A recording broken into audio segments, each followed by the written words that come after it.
Drinks all around. Let's party like it's your birthday. Party like it's your birthday. Come on and put your lips together. Blow the candle out.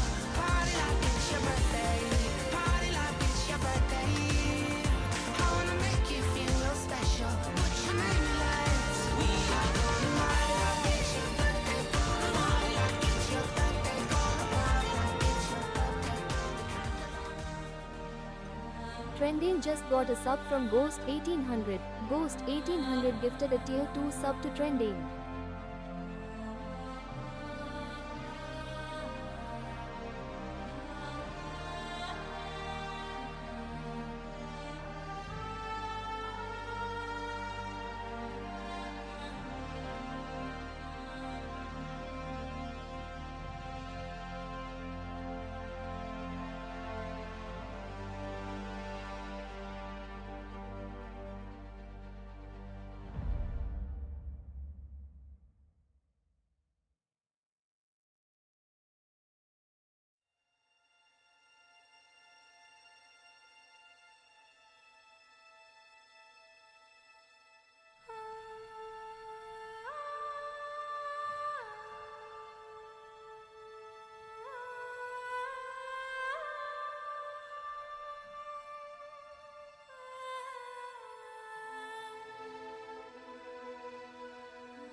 Hello, welcome. Welcome to the Astropub, ladies and gentlemen. Let us get to stream. This is the pre-show.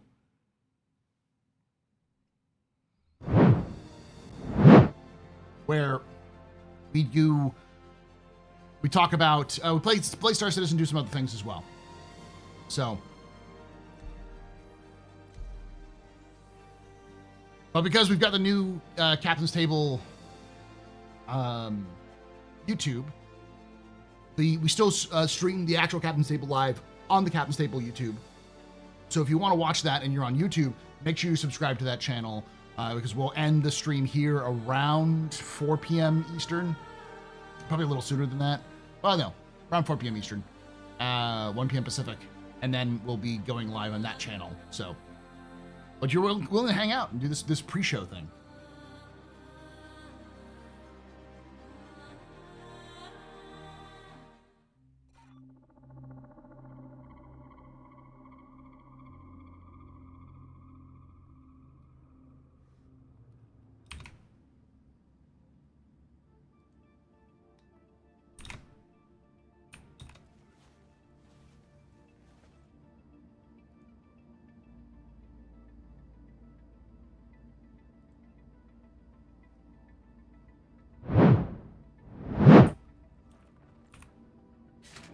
Hey, Piss Poor Pete, how you doing, buddy? How you doing, Petey?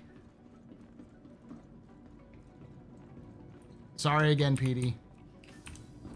We'll I promise I'll help next year with the 85X.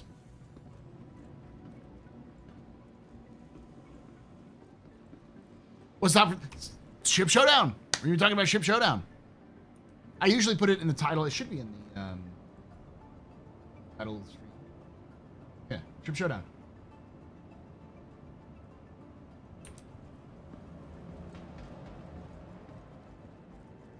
No problem.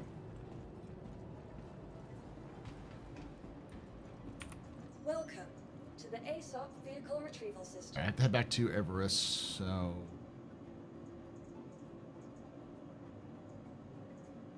Let's go with something.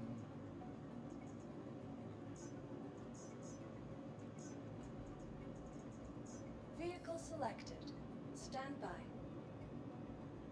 Your vehicle has been delivered to the following location.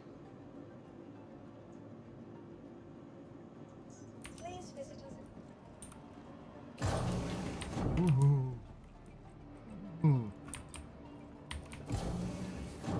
Did I participate in the tech preview? When was the tech preview?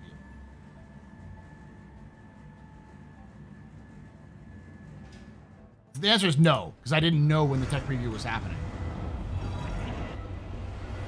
Now? Oh, it's already happened. No, I didn't participate. I would have if I'd known.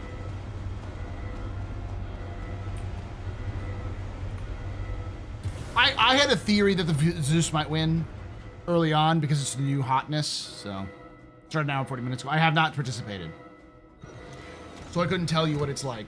I do know that there's been some references that the AI is a lot harder now. Hit the wrong button. Because it's basically on AI and Vulcan? Yeah.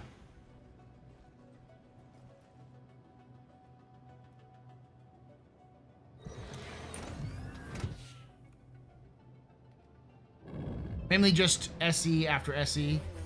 SE, what does SE stand for? Your system is online.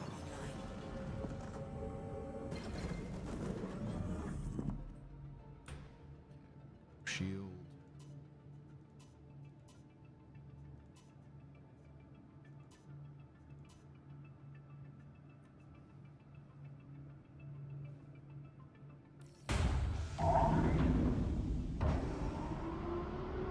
Oh, server error? Yeah. You're going to have a lot of that with tech previews.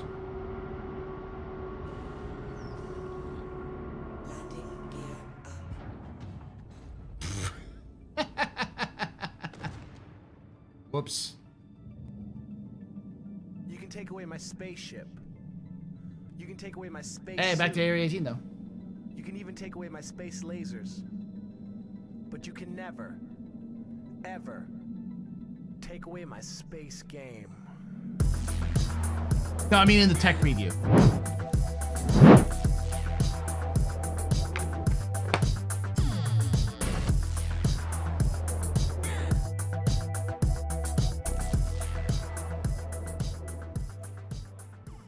CMDR_Shadow just resubscribed for 20 months. Hello and welcome. You have chosen, or been chosen, to be remitted to one of Stanton's finest rehabilitation centers. Horizon, the city in the shadow of Port Oliza. Thank you, Shadowstock, for that 20 months of support. You're very important, public, very impressive, sir. Very pedestrian. This is your fault. There's been drinking night. Hey, got back to 18 though. That was pretty quick.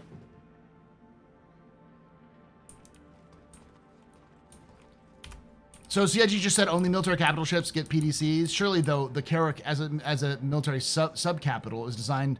No, it's a sub capital. It's not a capital. They've literally said that the only reason why they gave PDCs to the 2 ships that are not capital ships. Nope. Can't do anything for you. I'm going to let my manager deal with you. Wait over there. Manager, no. Are you sure I can't do an imprint today? I have a really important memory I just made, and I don't want to... Jared! There are other people waiting. You know, you're not the most important person in the verse. There are other people waiting.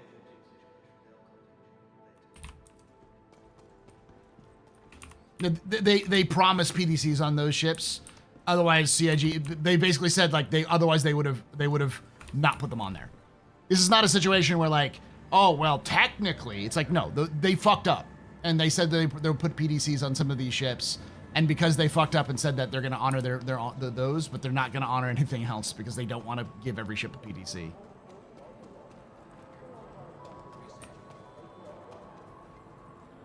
Proceus doesn't have a PDC. It has a manned gun that can be switched into PDC mode, which basically gives it it's a remote turret. It's a remote turret that you can use kind of as a PDC. Hello.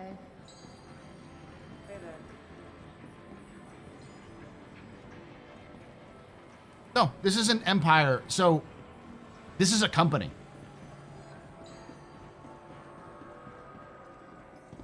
Is Federal Express owned by the federal government?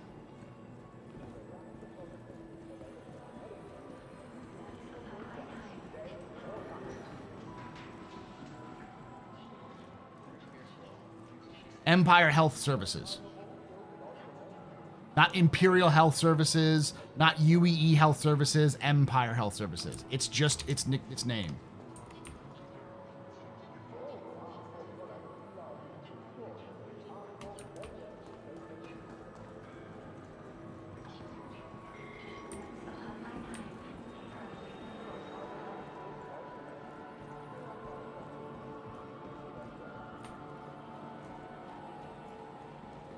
The 890 Jump needs PDCs. They never promised PDCs on it, which is why they didn't put it on it. Though that is a capital ship, so it may get one if CIG thinks it does. But they seem to are basically now like absolutely regretting doing PDCs. It seems like they don't seem to like where PDCs are.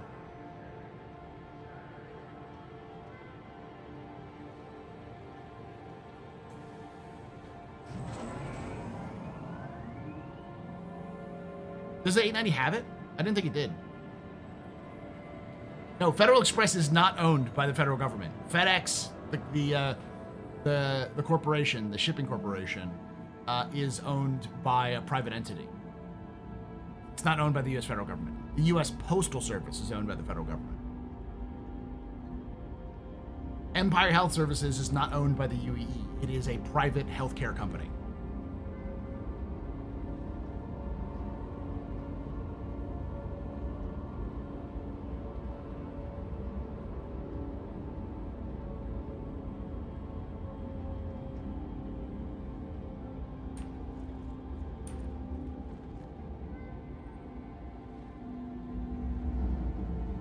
Speaking of areas that could be expanded, what kind of expansion would you see some of them doing with the Amex facilities?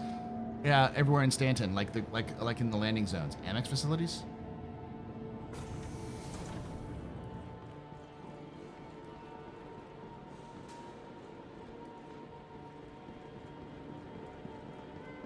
It's a corporation. It's a federal corporation.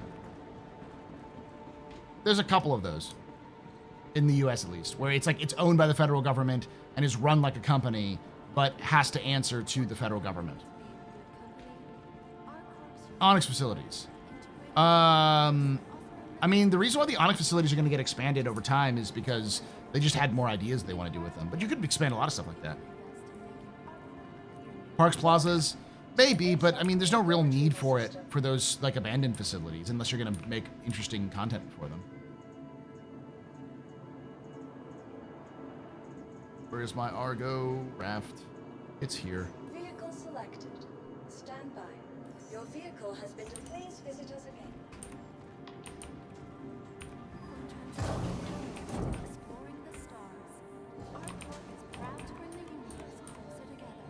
Yeah, there is no federally, in terms of Star Citizen, there's no UE-owned corporations that we know of. There are regulatory bodies that exist, like the central bank, but the central bank I don't think is owned by the UE. I think it's kind of like the Fed, where it's a private bank that is, it kind of works in cooperation with the larger government. I'm still like 4 or 5 large runs away from getting the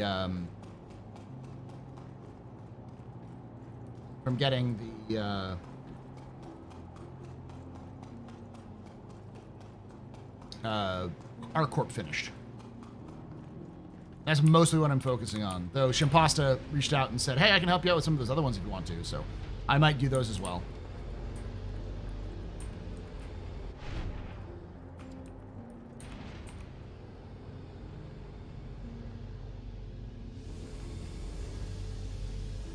We really need more MMO gameplay coming in if this is really targeted for 27-28. Yeah, I mean, that's the thing. I think while we had the year of stability, my fear is, and I think now is justified as we're coming towards the end of it, is that CIG is going to realize they wasted a year without doing any progress. So they're just going to cram a bunch of progress in the beginning of next year, and it's going to break the game. They're just going to like stuff everything they can into the first half of the year. So like engineering, scanning, crafting, maybe even base building, just shove that shit in and it'll break the game for everyone until they fix it. And it'll take them half a year to fix it, but they got it in because they're reaching for a date. Oh, Nix is coming in when the second they can get server meshing, dynamic server meshing.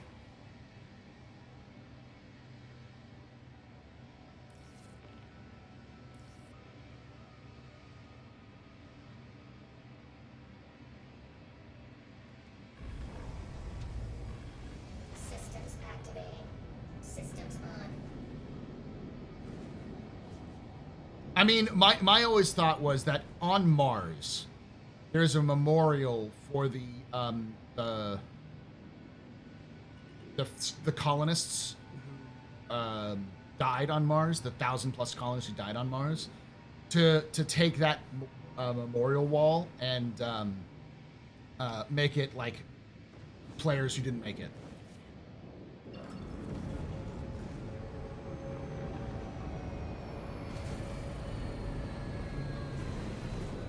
Landing gear up.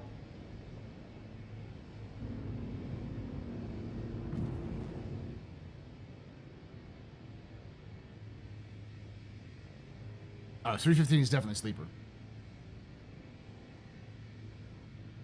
Why is dynamic needed for Nix?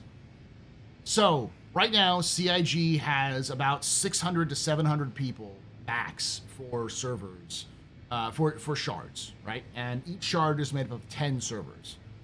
So currently, CIG is running a much more expensive backend than they were pre 4.0, because pre 4.0 they could reach 100 to 120 people per server. The average is much slower with the current array. So in order for them to keep the same number of servers but increase the player cap, which they'll need to do if they want to increase the play area by another system, they're going to need some way of more efficiently allocating those servers so that they can run at a cheaper cost or at the same cost as they were pre 3.0. So it's clear that the main focus is to get dynamic done so that they can do that. And before anyone freaks out and goes, dynamic is going to take 17 years. It's like they've broken up dynamic into like 2 or 3 stages. Dynamic 1 is simply what we have now, only they just allocate servers in different regions. So it's effectively just take the areas that they already have zoned out, like they'll zone out specific areas, and then it'll just dynamically switch between those areas, like how big those areas are covered with one server. But it's not like super granular. It's like, oh, well, there are 150 people on this specific server. We should probably break that up into 2 servers. And so they'll just split up the region just generically.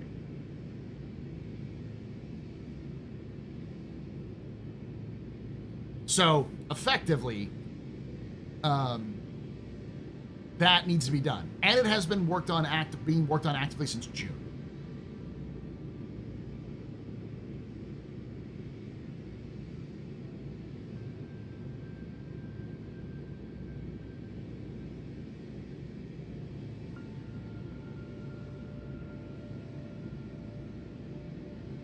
Yeah, 315P is the smuggling ship. It's got range, it's got speed, it's got low profile. If you put some stealth components on it, it makes it really hard to see. And it has a good, solid cargo capacity. The tractor beam helps, but you don't really need it for that.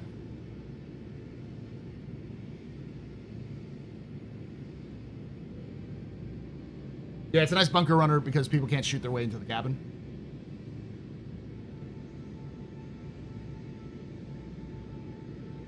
It holds more cargo than the Intrepid, and it's smaller than the Intrepid. So it's harder to see in general, and it has more...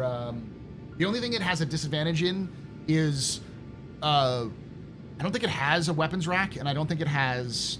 It definitely doesn't have a suit locker, but we don't know the value of those yet.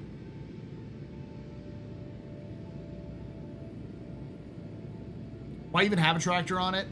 Because they wanted to make it more utilitarian. It was supposed to be like the cargo runner.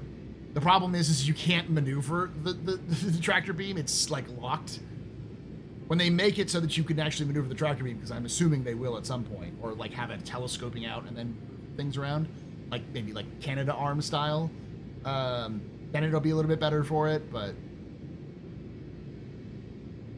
remember, the 315B is one of the original variants of the 300, released in like 2014. It has early Star Citizen syndrome, where it was like, we're just gonna do this because we think it's cool, not because it actually makes sense in terms of the game we're building, because we don't know what game we're building fully yet. 315 has a weapons rack now, but it still doesn't have a suit locker. It has a bathroom.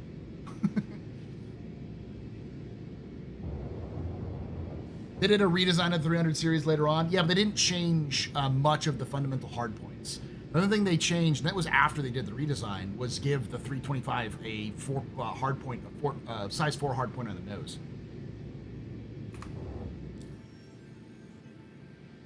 Yeah, the 300, the Avenger don't have suit lockers. Neither does the Aurora. Neither does the Mustang Beta. None of the ships with interiors that are the early ships have suit lockers. But they mentioned that they want to give the Aurora a suit locker. So if they're giving the Aurora a suit locker, I think the bed's gone, because they also have to make space for components. So they'll probably remove the bed and extend the cabin back that way, back the way of the bed, and then put in components and suit lockers and weapons racks.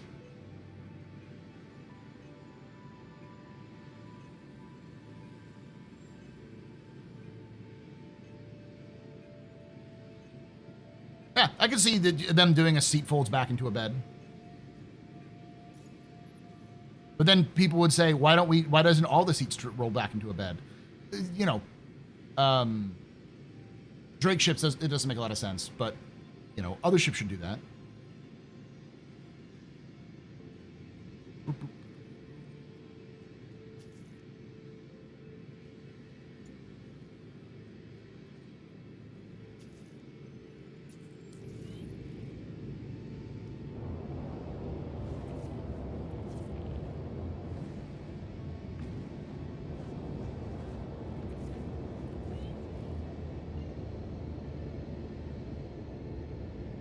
No, but people will ask that question.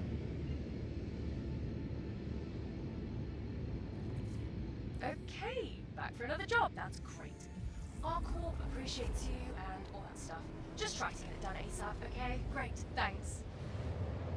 Hey, it's Elle. Thanks for handling another job. Thanks, Elle. I'm sure you'll do great. Our corp really needs all the competent people we can get right now. What? Yeah, I'm hanging up. I love Elle. I love Elle the same way I love Constantine Hurston. They're awful people. But they're so real. It's so nice. I have met Elle before in my life.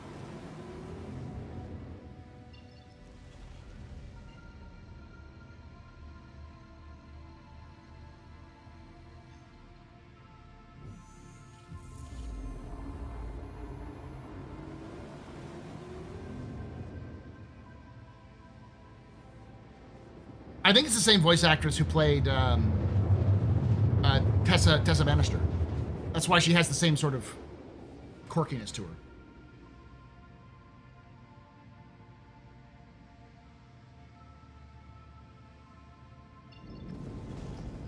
I think what CIG actually needs to do is they need to make it so that you can sleep in your seats, but you don't get as much benefits as you would if you slept in a bed.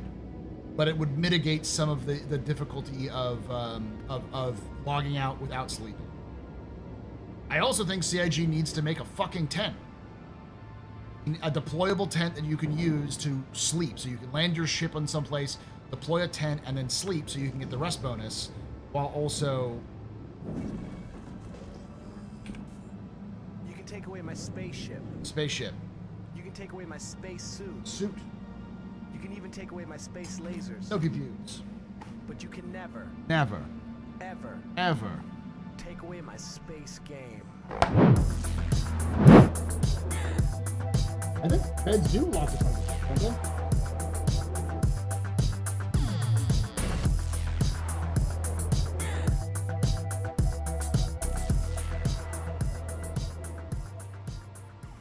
UNKN0WN Guard 1 and just resubscribed for 43 months. What's up?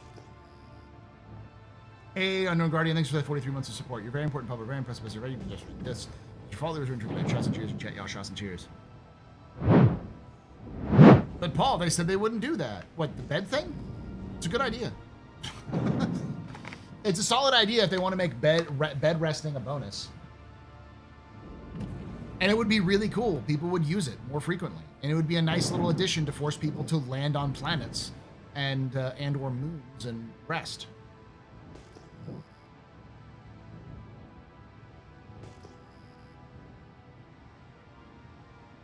Yeah, but I know, but we keep bringing up good ideas that get shot down by me or by CIG.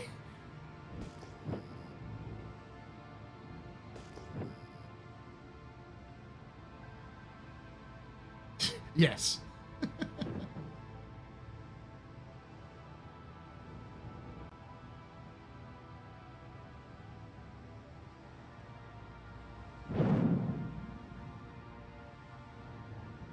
If you shoot that, doesn't really matter, yeah.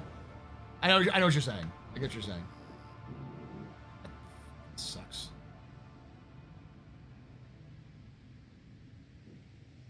Just one. God damn it. This one is broken. It's broken. It's broken. Oh, certainly it's broken. Haha.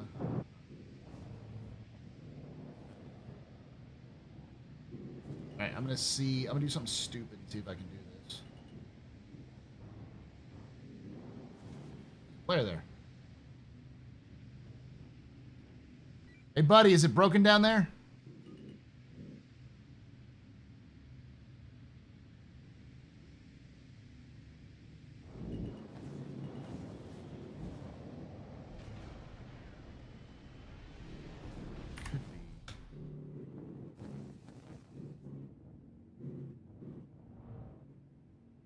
I'm gonna do something stupid.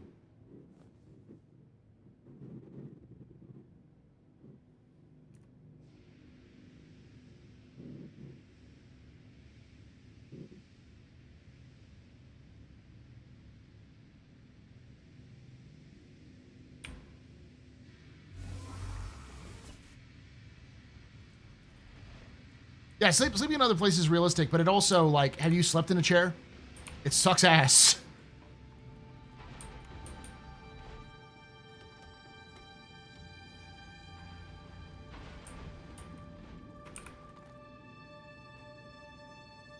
So making it so it's not as bad as not sleeping at all, I think would work.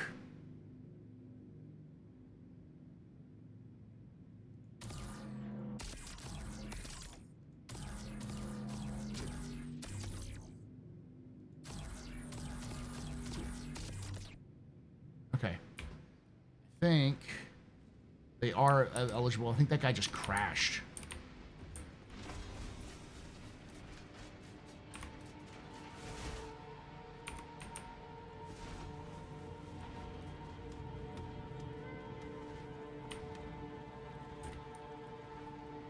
I mean, yeah, but that's not the point. The point is like, it's just a nice, simple mechanic you can implement to force players to stay in their chairs or something like that. It's just one of those sort of little things you can do to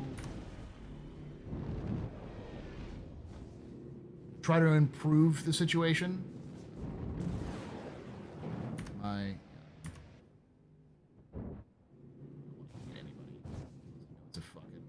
Massive fine if I do that.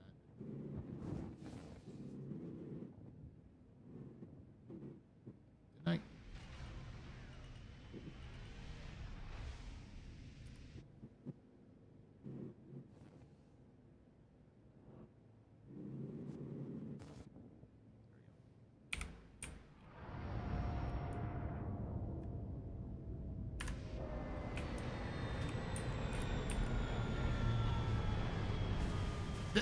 They want to do proper bed logging as the gives you a buff if you do proper bed logging, because they want to make it so that you don't have to bed log anymore. But in order to do that, to make sure that proper bed logging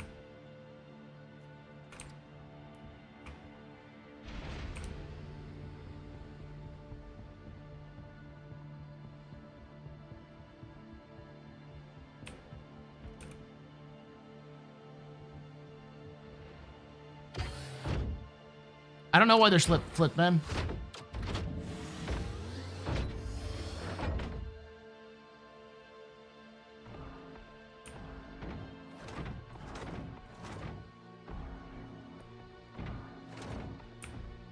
Okay, so this is something wrong here.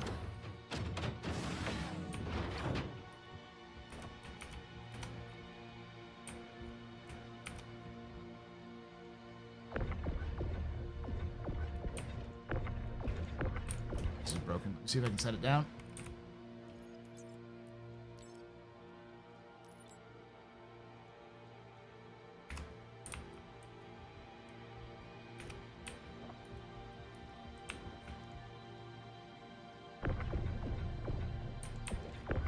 Okay.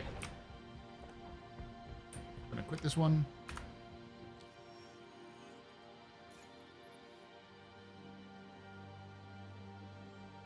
Nah, they're gonna have to make it a significant debuff in order for it to matter.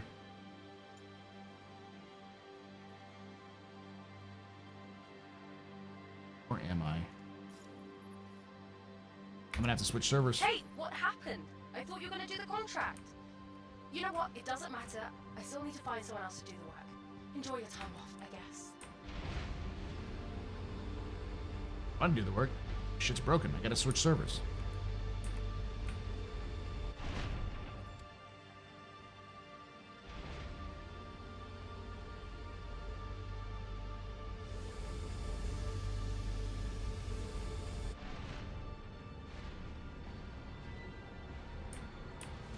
The CG already wants to do bed logging, gives you a buff, or so like and a debuff if you don't bed log. So if that's the case, then I'm gonna take off.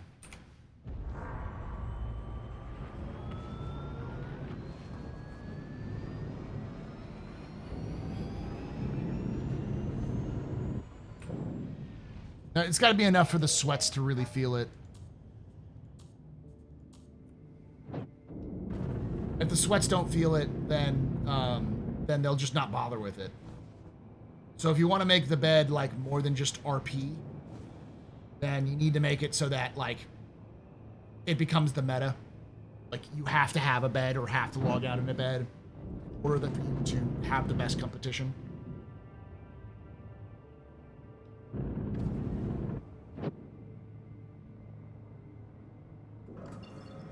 Otherwise, it's just like no one cares.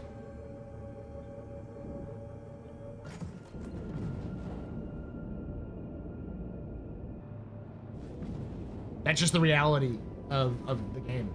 People will optimize the fun out of the game no matter what you do.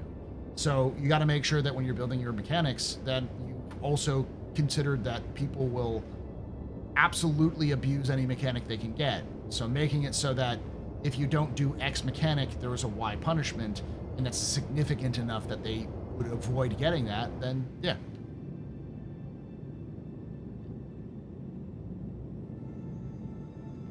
It's not med gameplay. They said that they don't have med gameplay ready. They won't have med gameplay ready for Apollo. I don't think they said that. They just said they're going to have medical beacons back for Apollo, not data med gameplay.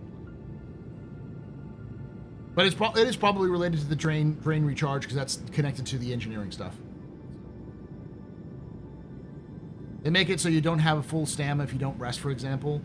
Yeah, like you have a certain bonus for full stam, and then it goes down over time, so that like if you play for 4 hours, your stamina goes down, so you have to either use drugs or other enhancements to get your stam back up to full, and then after like 8 hours of play, your stamina is just fucking crashed, so you have to stop and go rest and log out.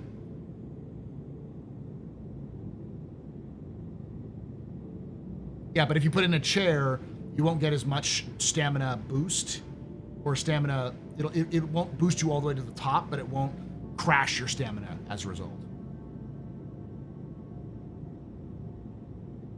But beds fully recharge it, maybe even give you a stamina boost. So it's a combination. You need to do something that is significantly influenced, like significantly better by doing the bed logging, but also significantly worse if you don't.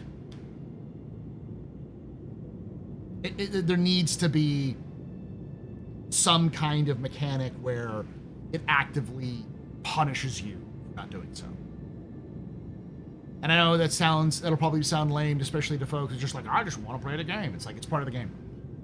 Beds have been part of the game since the game launched, since the game was pitched. But now they want to try to make it so it's easier, it's cooler for people to run around, because it's cool that if you log out and you log back in, you're in the same place you logged out in. That's cool. That's great. I like that. Everyone likes that.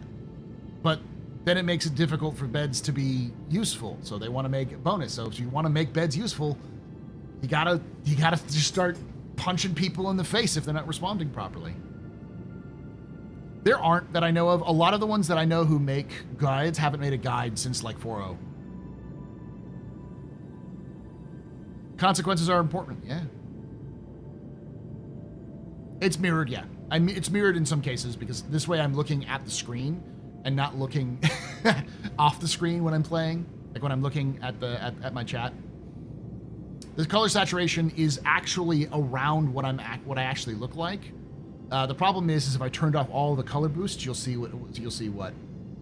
Here, I'll show you. So you see now I'm here, and then I flip, and I'm suddenly looking at the camera. So, but if I turned off the colors, configure video, 5, so.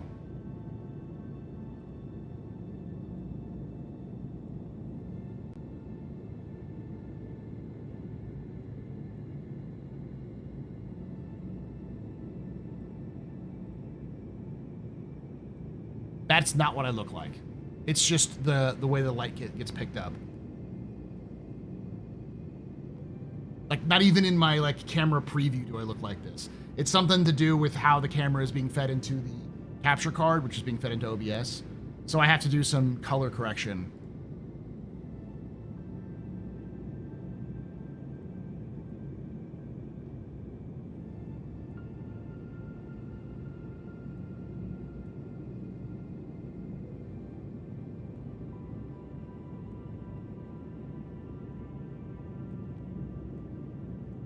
Make it look better.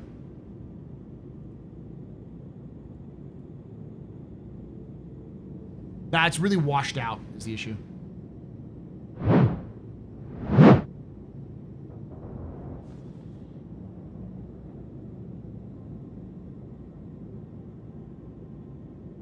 Wait, that made no sense. If you have a bed, then you won't lose food and drink, and if you don't, then you do.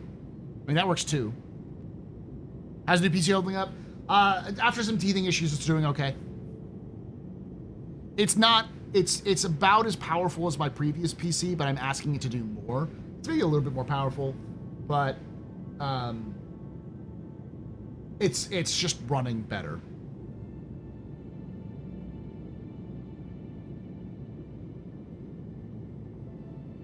I think adding sleep fatigue would probably counter that, like hunger.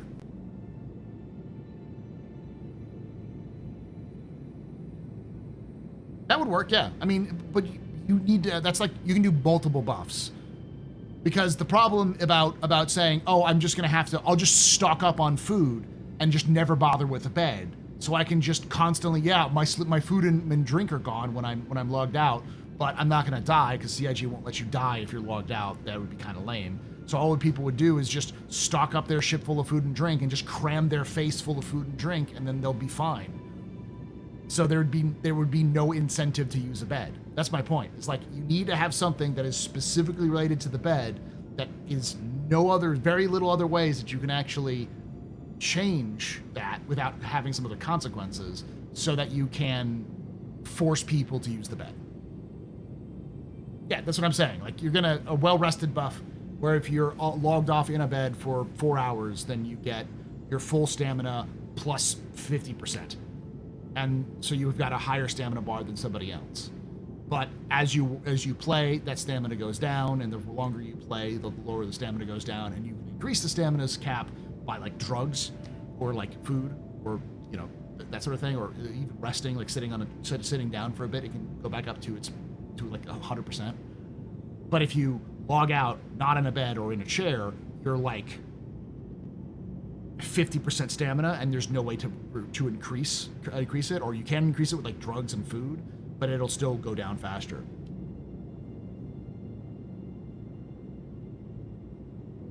I've noticed particularly with your stream that some 4K monitors and TVs try to force upscaling, causing even more saturation. That may be the issue, yeah.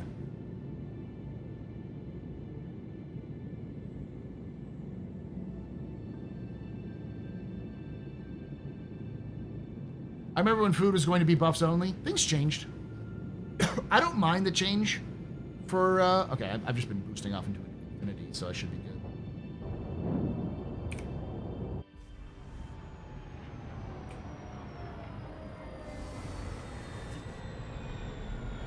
Time to test the logout capabilities of this thing.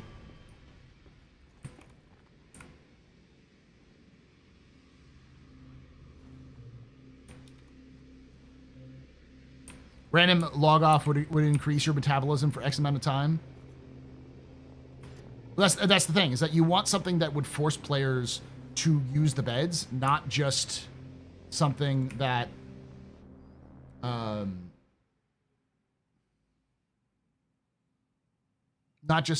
would make it inconvenient, or some way that they could circumvent the bed gameplay.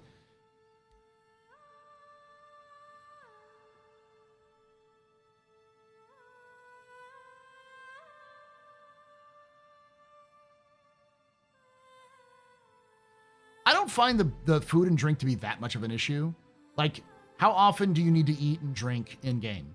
Usually once per 4-hour session. So once every 4 hours you need to eat and drink. It's not like cram your face simulator like a lot of survival games are. It's mostly just sort of a passive thing you have to remember to do. So it works kind of like a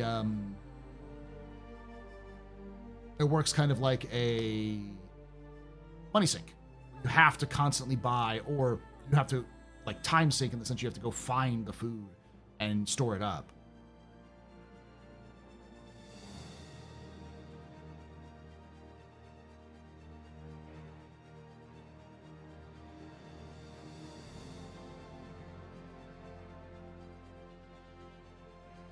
I don't think it's going to happen, Admiral Warbot.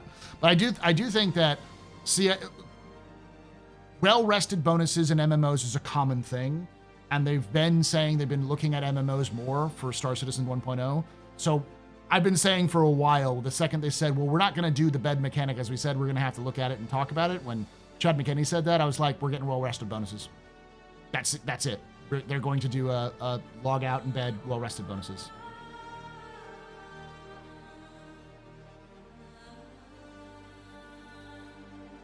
The thing players abuse of log in and log out to teleport around the universe. If you log in, come back, same place, makes sense. Yeah.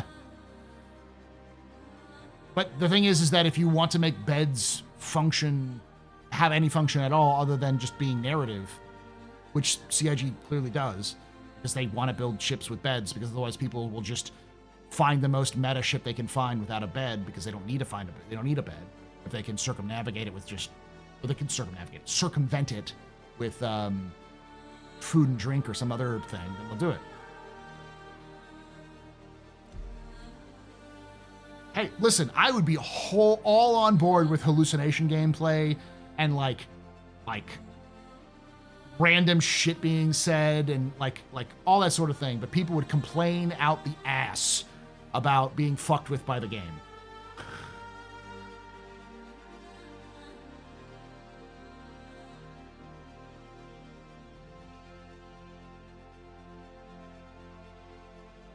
Paul, if someone were to make guides to Star Citizen, what do you think the make focus should be? Here's the thing about guides for Star Citizen. Star Citizen changes so frequently, patch to patch, but usually quarter to quarter, that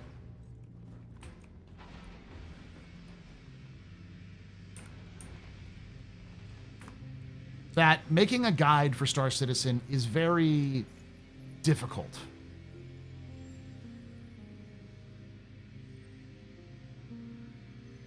5-6, that's good.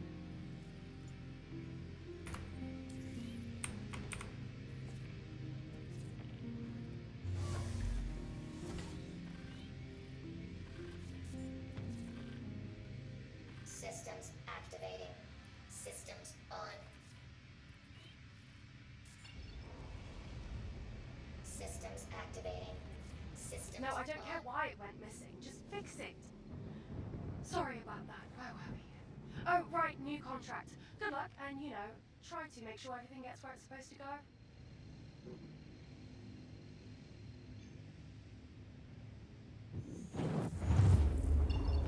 That's part of the problem. And there's multiple guides. If I was to do an ultimate guide to Star Citizen, I would say, how do you navigate the website and buy a ship? What sort of guide to people, like what kind of ship they need? Talk about how they only need a $45 starter pack and it's fine. Then it would be which landing zone to choose and why. What are the advantages and disadvantages? Then it would be what are the different missions and what mission does what.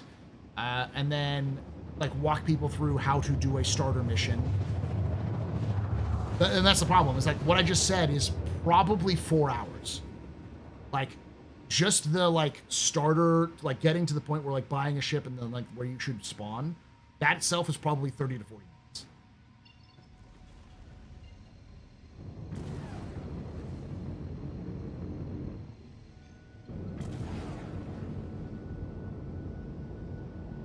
Yeah, Brace, that's what we're talking about. It's like someone brought up stamina. I think that's the best way of doing it. It's to like significantly lower your stamina if you're if you don't log out in a bed, and if you log out in a chair, you still get a hit, but you don't get a massive hit.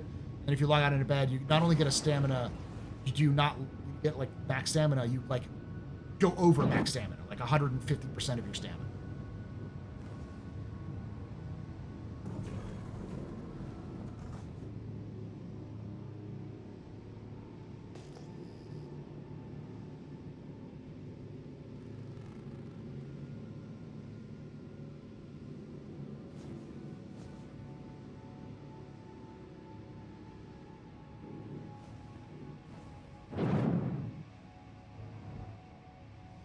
Thank the maker, I moved out, or a Crusader, and went somewhere a bit more organized like Microtech.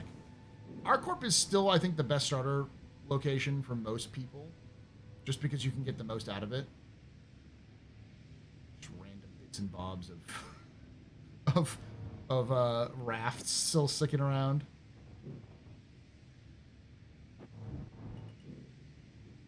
Looks like it's good.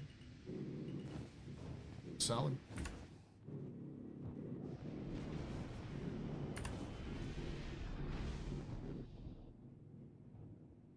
It was a firefight.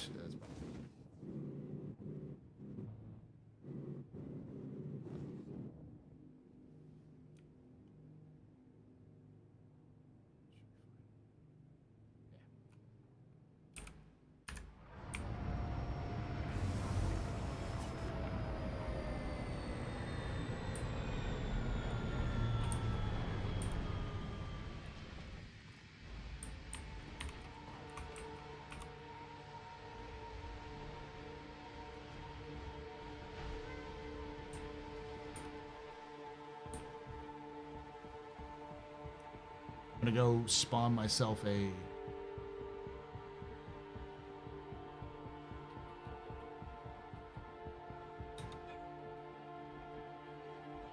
Atlas.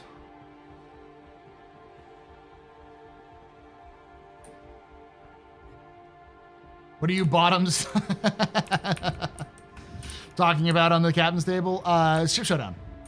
Ship Showdown. We'll be talking about what Ship Showdown is right now, what ship's likely going to win, what we want to win, and then, you know, changes to the future and other things like that. Your vehicle has been please.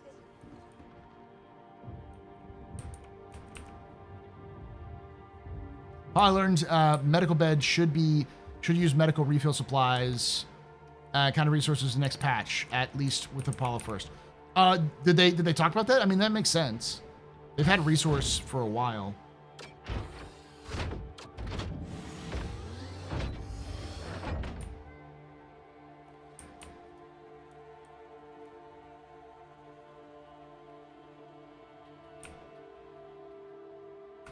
Can I move, please? Is there an on button somewhere?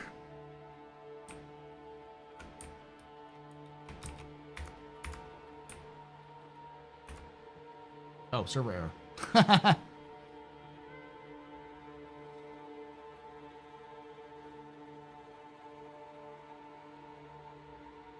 This is the first server error I've seen in a while.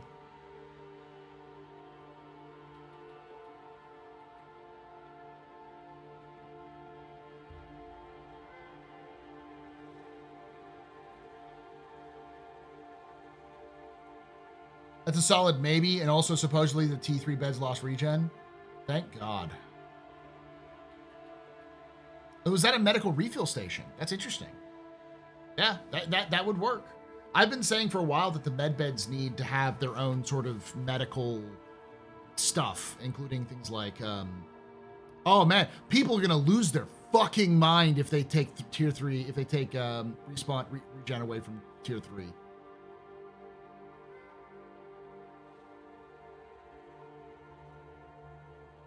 Yeah, so it's just my server. So it's not the entire shard.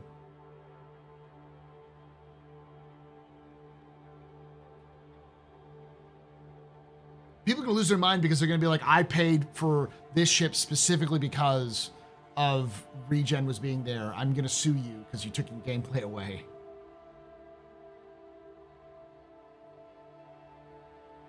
My thinking is that, because, you know, if you look at the both in the NERSA and in the medical terrapin, medical terrapin, oh yeah, medical terrapin, and in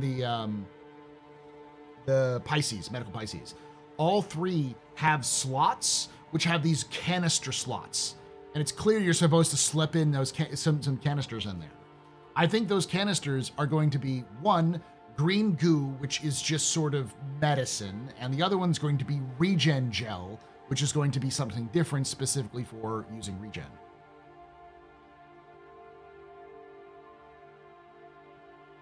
The last time CIG tried this, they specifically said from the beginning that they didn't want tier 3 beds to have regen, which is what people used against CIG when they said, oh, we've always wanted tier 3 beds to have regen.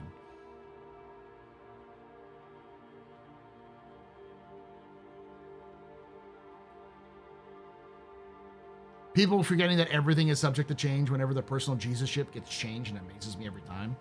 That's why I say don't buy ships just because they're meta in a patch. They're gonna get fucking nerfed.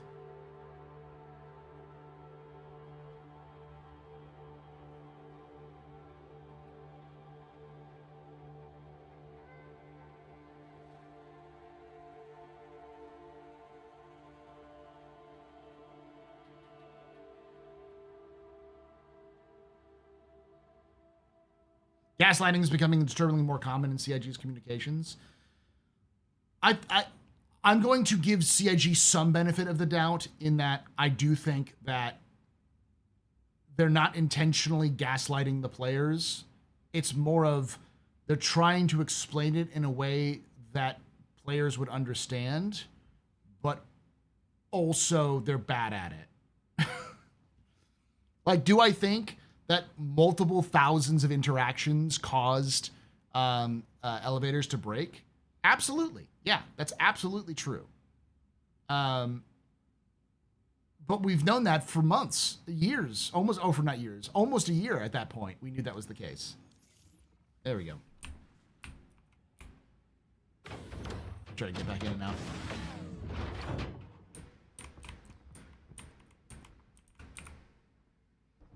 At the same time, it ends up becoming gaslighting because they say shit like that and people are like, but we know otherwise and we've known otherwise for a long time. Why are you lying to our face? God, I wish I could just jump around with this thing.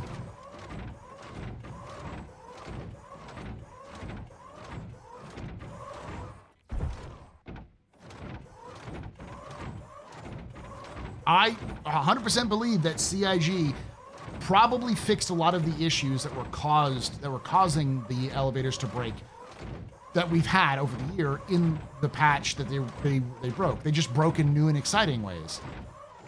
The problem is that you say that and the players go, well, yeah, they've always been broken. We've known that for a while. What do you mean you take 1,000 million bajillion, special snowflakes to break it, to make it to break? It's always been broken. So it ends up looking like gaslighting simply because CIG is... Oh, there was a suit right there. I didn't see that.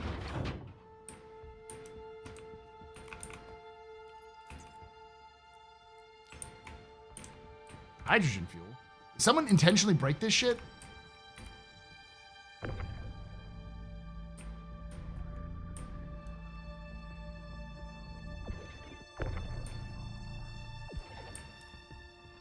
And if I can't do shit at all because some... Look around the back.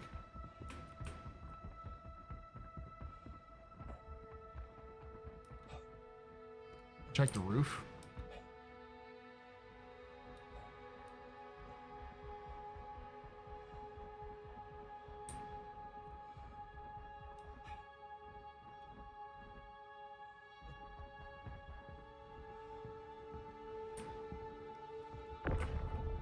Clean the pad first.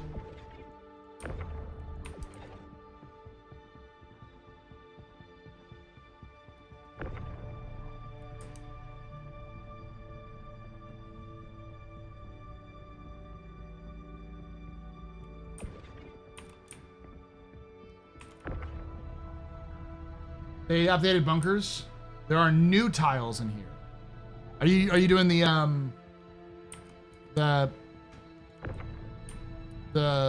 tech preview?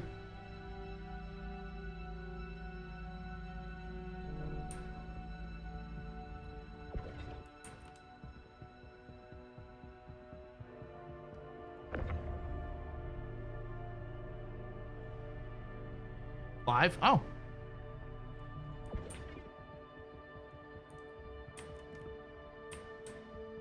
But it's busted. Someone put some hydrogen, something like that, around here. I'm just gonna check the roof, but...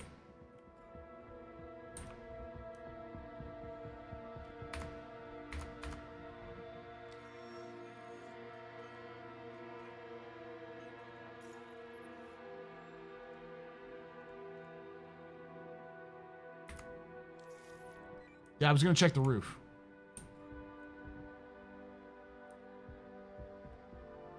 But this is my ship. Yeah, no, you can go back to your ship, or whatever you're going.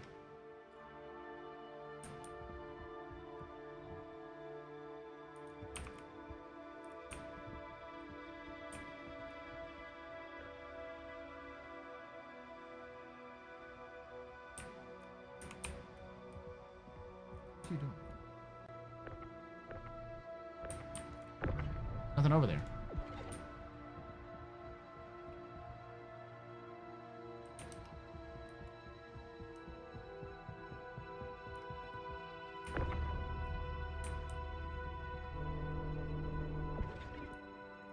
This guy's sketching me the fuck out.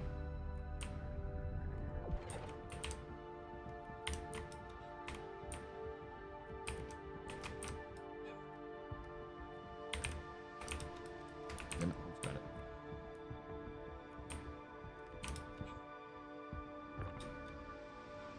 Fuck you, asshole!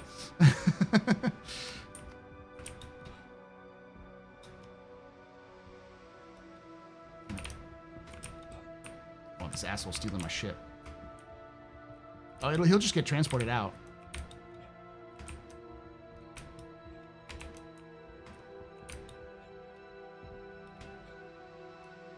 God damn it. He's trying to close my door. He can't close the door because he doesn't have permissions.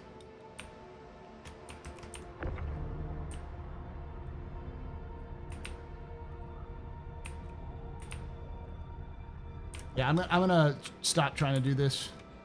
There we go.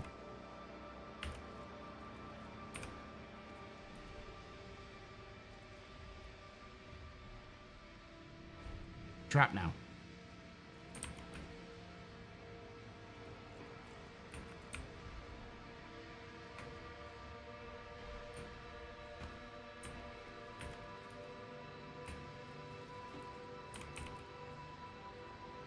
Go.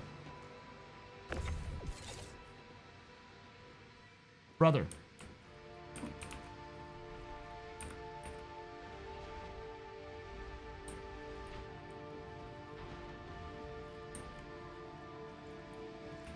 Is there a way to close this? No, there's no way to.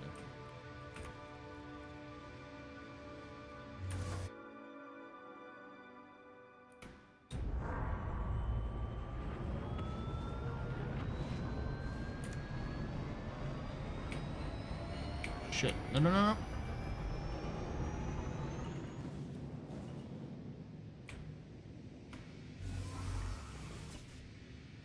If it's one of us, it's a little different. I'm just gonna check the roof to see if it's busted. It's closed. I don't need the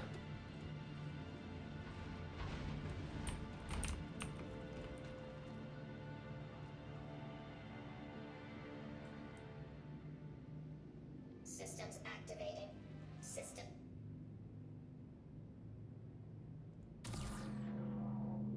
Not seeing anything here. All right, one more shot. One more server, and if this is busted, I'm gonna call it. I'm just gonna give up.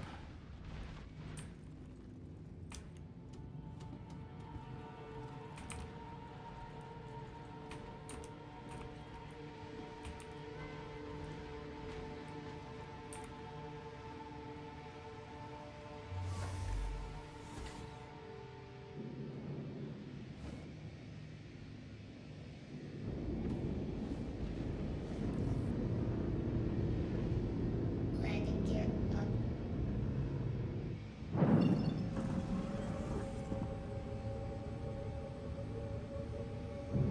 No, like it's the typical shit. Like there's an invisible crate inside this one. The other one had its full. It was full of content which you just couldn't move. So it's the same old bugs that have been plaguing this whole event this whole time. Well, they're not the same old. They're new and exciting bugs that they've been plaguing with it.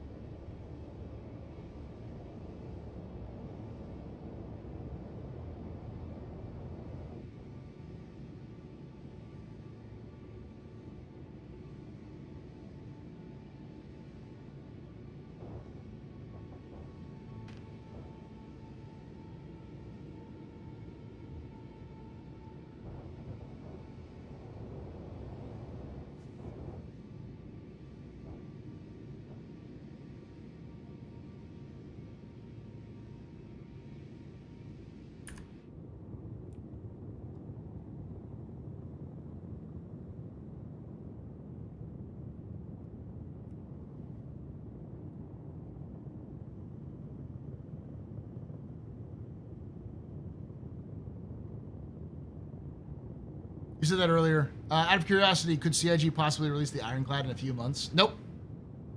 Absolutely not. The Ironclad is still in white box. There's just not enough time for it to be finished. I think it's the regular Ironclad is leaving gray box in the next, probably this month or the next month, but then it has to go through Laud, which is at least 1 or 2 months. And then it has to go through Final Art, which is another 1 or 2 months. Meaning the earliest it would be December. And there's no way they're going to rush it out December when they already have 5 other ships which are in production.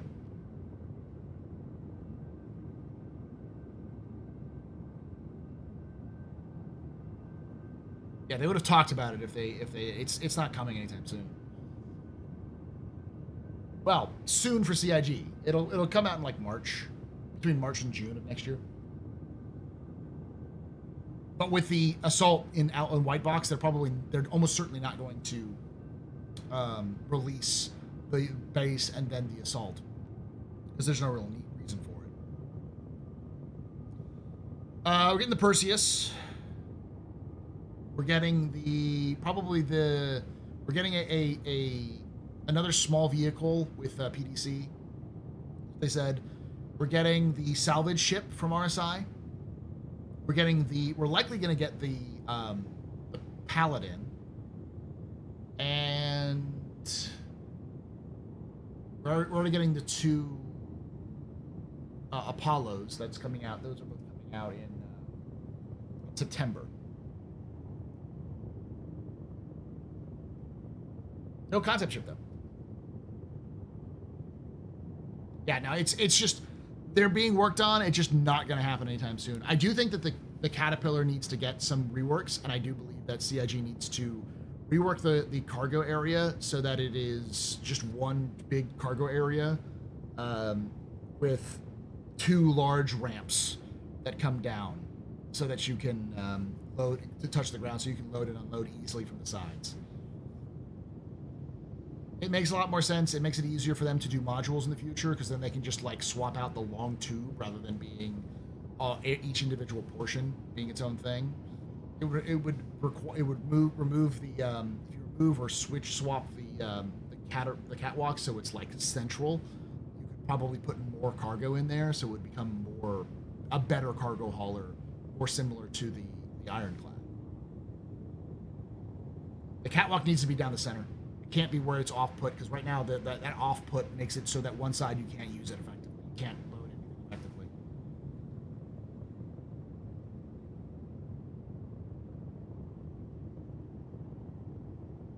It seems like their strategy lately has been to release different types of the same ship at the same time, like Idris P and Idris M, Apollo Triage and Medevac, Ironclad and Assault, also probably release simultaneously, yeah. Well, yeah, it's like their 600i functional. It is technically functional. It works, and that's how CIG has worked for a long time. Is that they're not going to really worry about. They're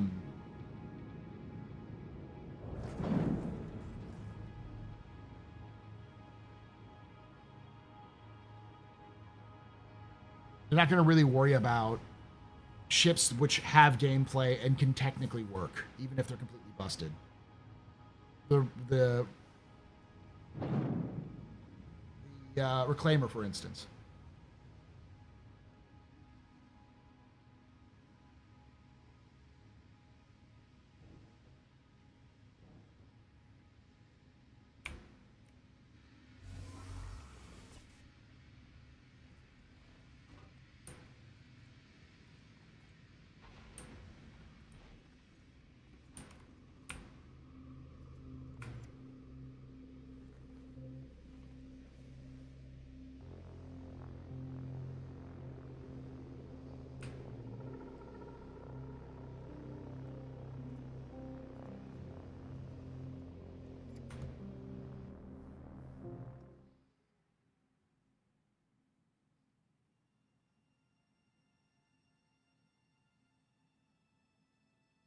Paul, you want to see something new and cool? Go to the Microtech Data Center QVCX or QVX J88J on Microtech. It appears to be a new medbay tile added to the original bunkers.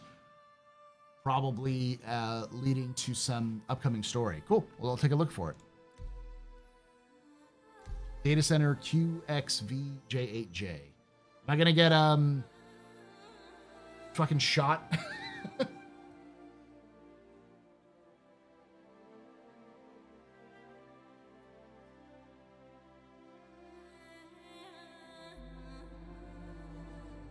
Releasing both at the same time, so they could probably be released before Invictus 2026, and even though one is a freighter and the other is a dropship military version. They just kind of release when they can, but they like to release them at the same time.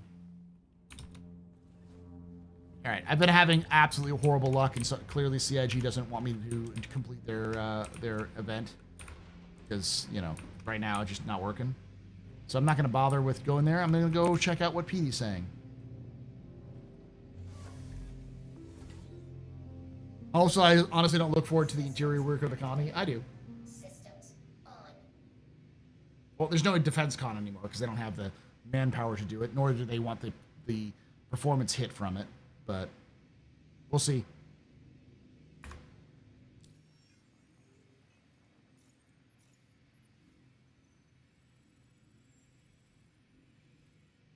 All right, Microtech.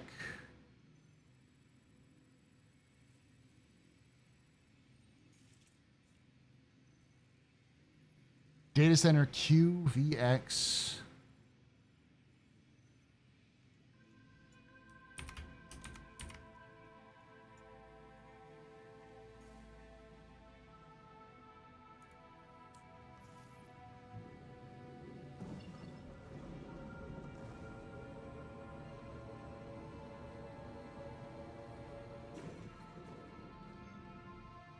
They'll probably just use the Zeus interiors. The Zeus is actually intentionally old, so they probably would use some parts of the Zeus, but it would likely be more like when they're developing the interiors for the Galaxy and for the Arastra, they'd probably use the kits from that.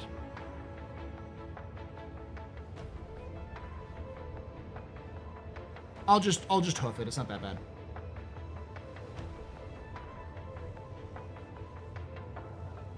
I don't like the newer RSI design language established. It's done by a brand new team. Like it's mostly people from Montreal, if I remember correctly.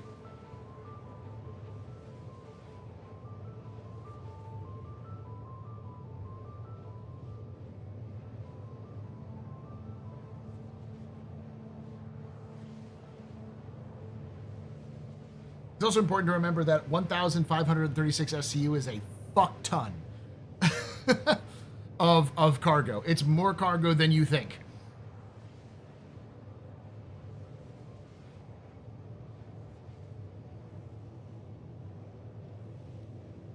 There's very few game loops in the game that support that size outside of the whole series game loops.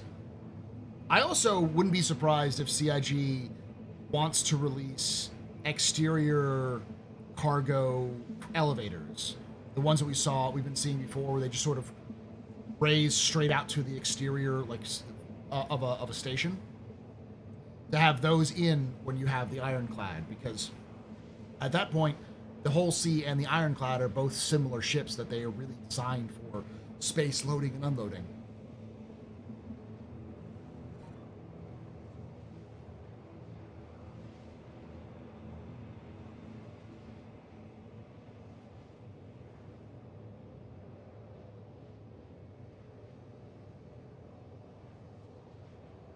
I don't think they said next year. They said it would be back again at some point. If you could find where they said next year, that'd be great, so I'd know. But I assume when they says when it returns, they just said it will return.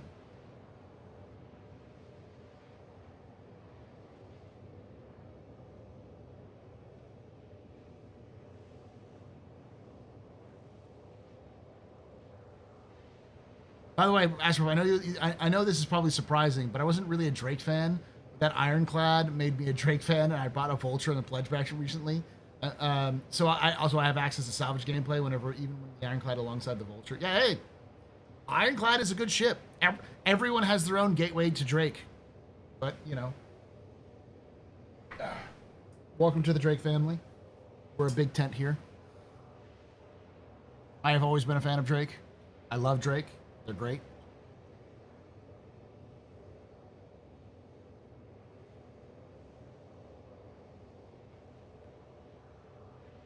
People got mad. People were legitimately pissed at me for calling the Rambler shit. Because I'm like, it's just not good. It has some value. It just doesn't have the value for money, is my issue. Like, I would never suggest a new player get a Rambler simply because it does not have value for a new player. It has value for a returning player, but the point of talking about starter ships is to talk about them as starter ships. And anything you can do in the Rambler, you can do in the base cutter better. And if like, oh well, it's great because it's got a lot of cargo, and I can go do base running. It's like, so you can do the same thing in a Tana, and a Tana has more guns. It's about the same ship, the same price too.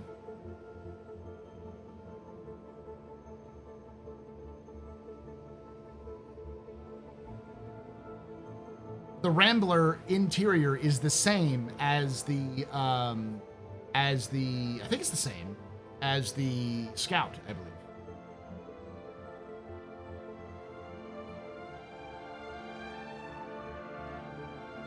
Yeah, everyone who was arguing with me about that take was like, it's a great little shuttle. It has zero UEC or zero time recall time. I'm like, if you already have a ship, like, it's not a starter ship.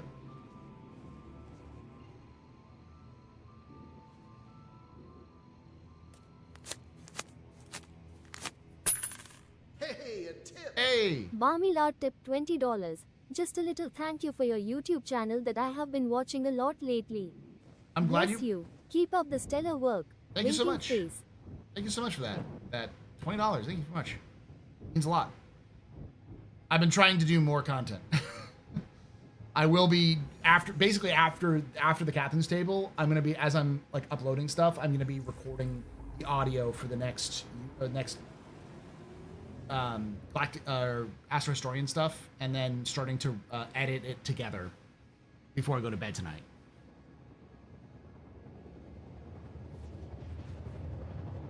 You're 237 job applications deep this year.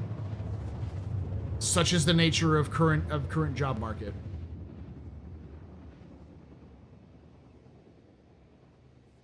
I could be wrong with the Scout. I thought the Scout had the same SCU capacity as the Rambler, but it may just because there's like a station that takes up some of that space.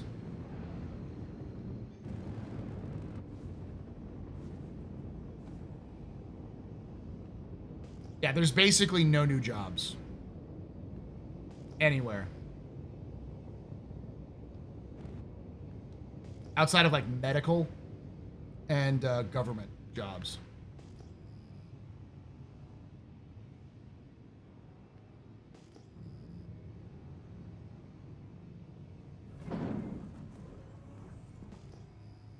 There's definitely some ships there.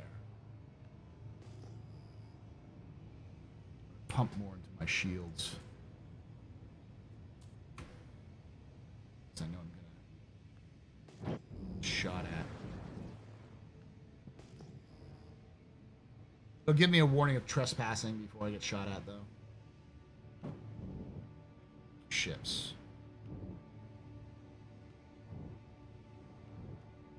Should be good.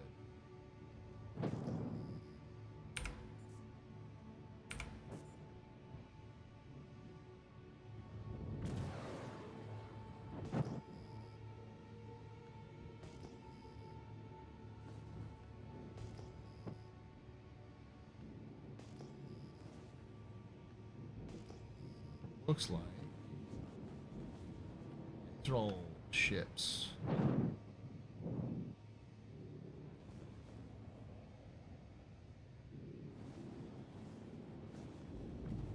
Our turrets here, but they're not firing at me.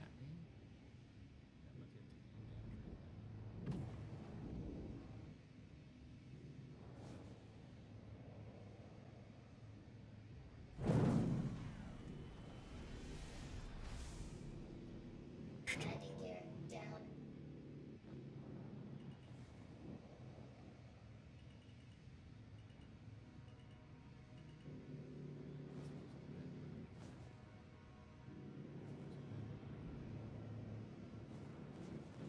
stay at a turret firing arc.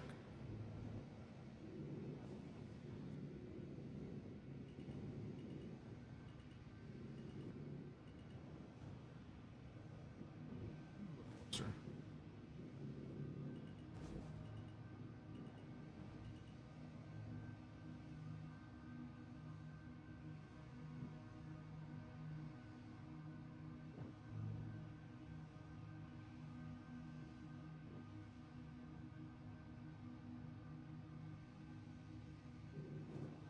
So if a ship silhouette is in the next 12 months, the thing is CitizenCon, I'm guessing it doesn't mean it's going to probably come out between what's only... So yeah, effectively, that was what they were planning on getting out, but there are often complications. Is what they said is they wanted to get them out, but they even said at CitizenCon that they don't know 100%. These are the ones they were planning on, and that was at CitizenCon. And since then, they've had like 2 or 3 planning sessions, if not more.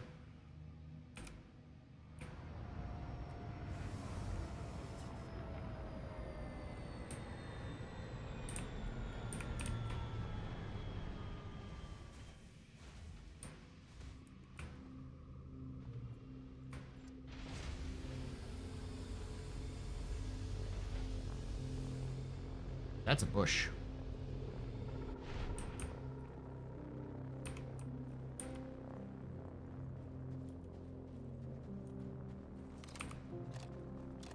Do you want to commit a felony?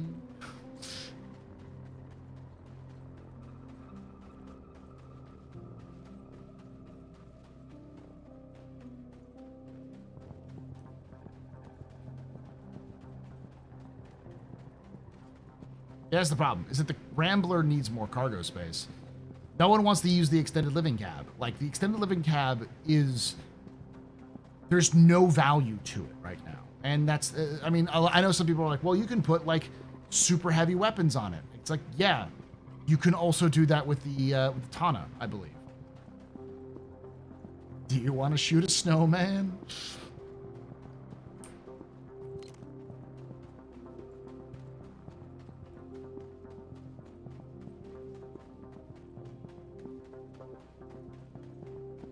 Base Cutter has a heavy weapons rack, but I think the Tana or the Rambler has like 2, like that. It has slightly more.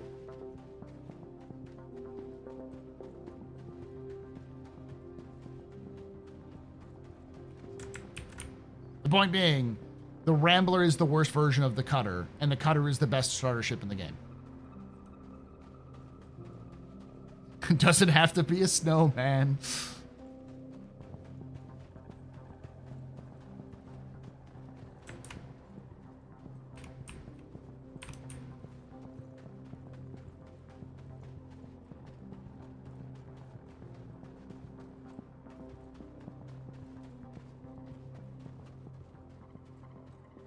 Don't take my word for it, but I've worked in marketing for a decade.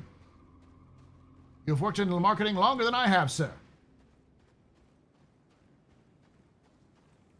I hope CIG is thinking far enough ahead with the in scanning gameplay for things like being able to package scanning data and sell it to all that kind of stuff. Since to your point, that's exploration. Yeah.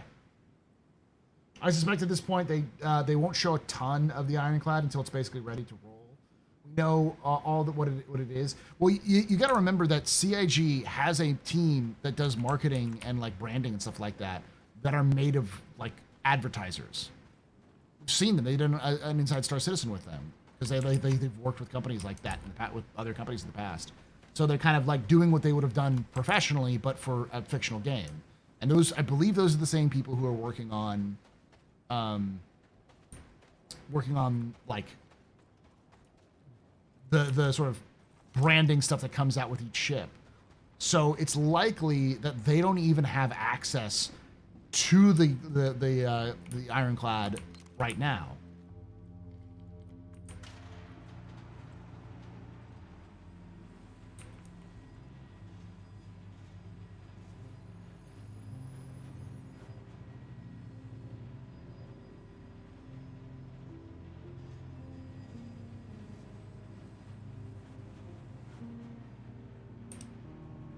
It has a size 2 power plant. I didn't know that.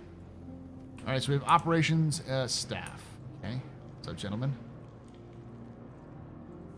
So you said there is a Petey. You said there is a medical wing.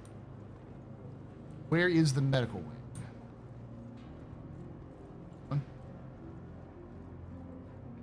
Storage access. It's the same normal.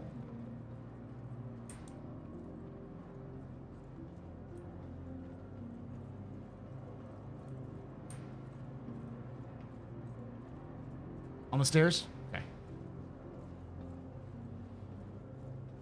Holy shit, you're right. This is new.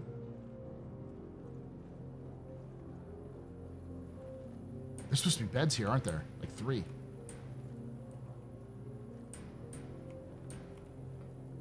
CIG left something in. There's even a data pad. Audio log.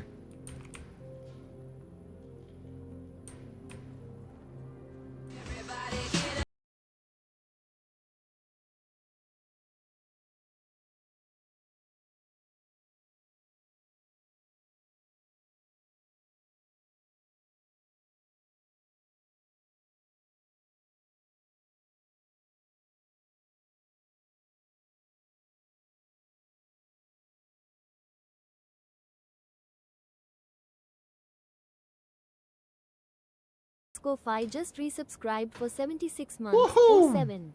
Damn, Sci-Fi. 76 months of the tier 3. You're very important pupper. Very impressive. Mr. Very pedestrian. You rock. Shots and cheers in chat, y'all. Shots and cheers.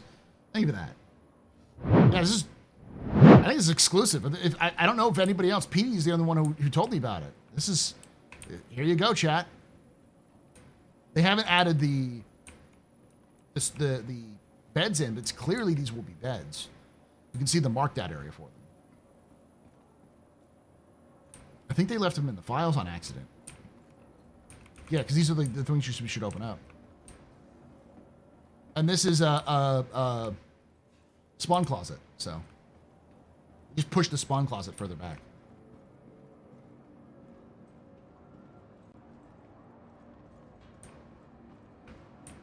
Thank you, PD.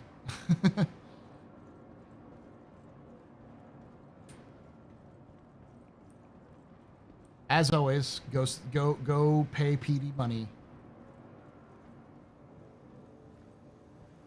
This is the normal server pod here.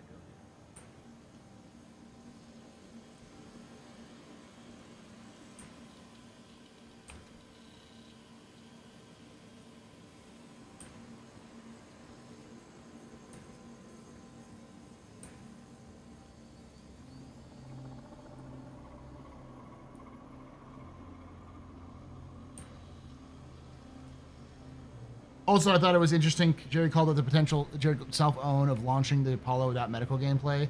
So they often see the car crash coming. Jared,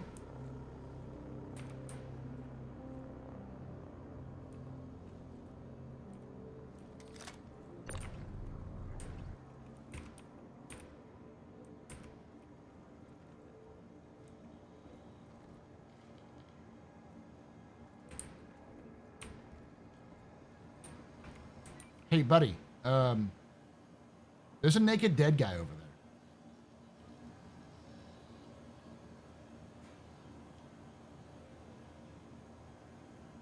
We're just ignoring it, I guess. Okay. Okay.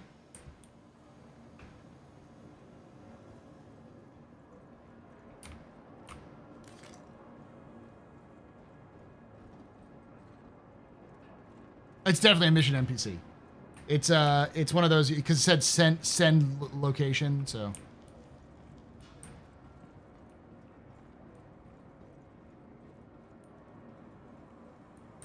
You know the fact that there's workers around here when there's no mission.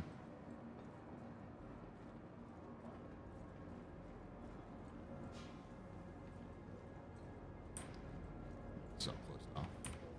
Supply station. See, like these canisters is what I'm talking about. These are the kind of canisters that I can see them doing. Move this.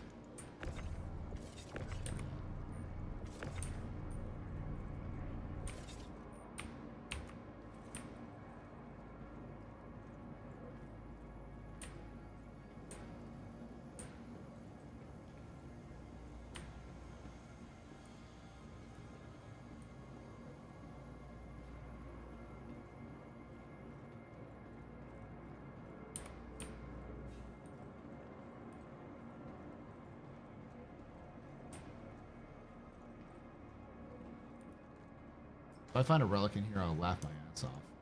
There's Claw. Don't mind me, I'm just stealing shit from your boss. Solidarity, brothers. Fight the power.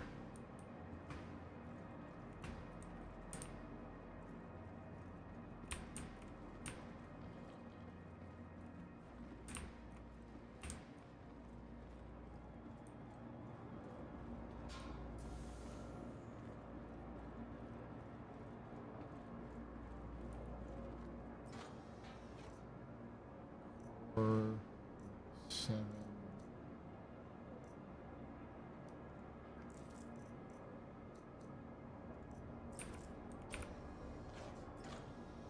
Scorched compensator, though.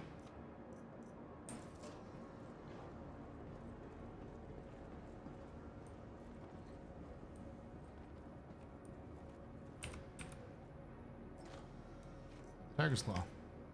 Y'all got a lot of hacking tools and also a lot of knives that are just hanging around in this data center.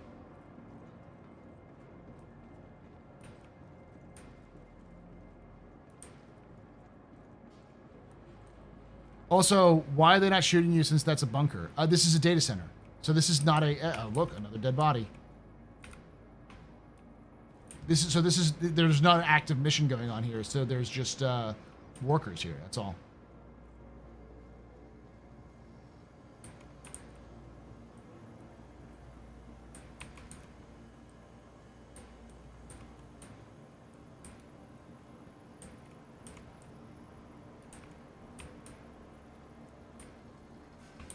Pod sets. These are little pod sets that we used to have.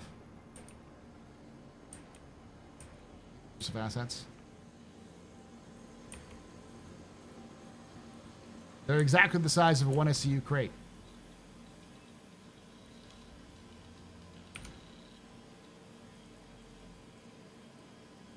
I'm gonna commit a crime.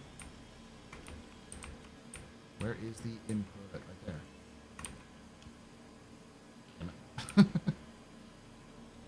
I'm not gonna commit a crime, sadly. All right, how much time we got left? All right, it's almost time. It's time for me to do silly things. I have 3 pickles. I'm gonna eat 2.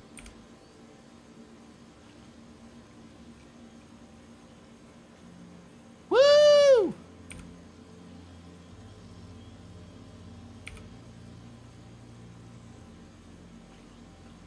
Yeah, there we go.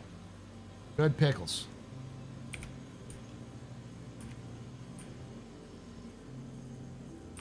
Listen, where did that fucking server come from? Hey, I'm done with my inspection. The servers are working great. Fuck. He was there when I got here. How many pickles would I want? Yes.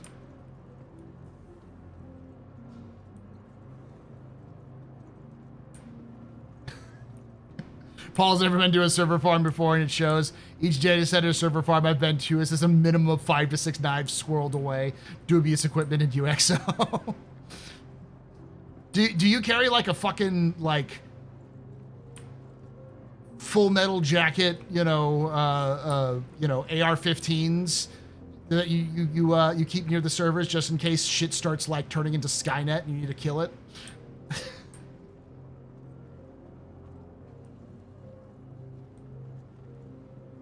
I'm not here for labor relations. Yes.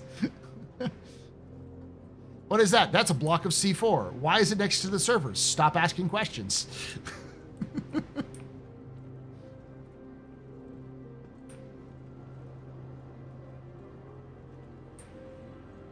Yeah.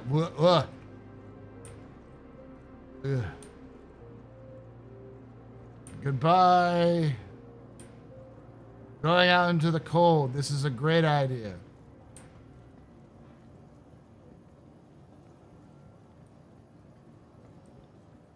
Yeah,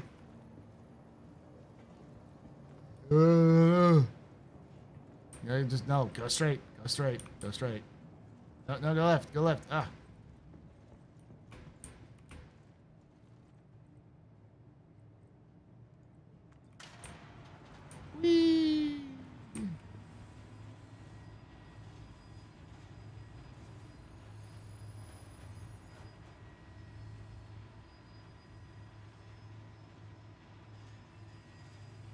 I'm not kidding about the UXO, by the way.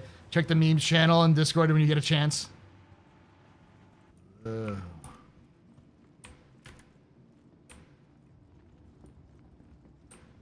It's not so cold. This is fine.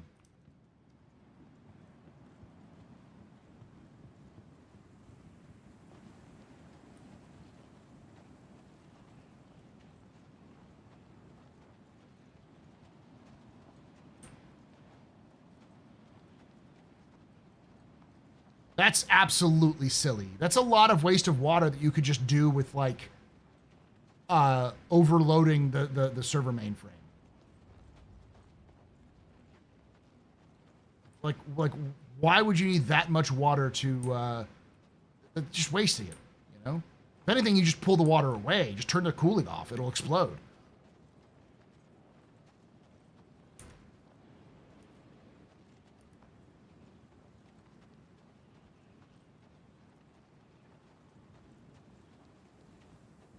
Just have a hard switch you install into the power thing where you just like a lever, a funny Looney Tunes lever that you pull.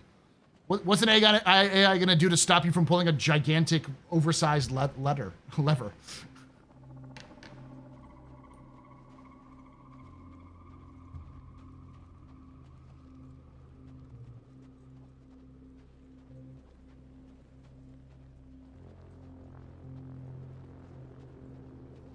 Ah, yes. The AI in a server bank is going to shoot lasers at you.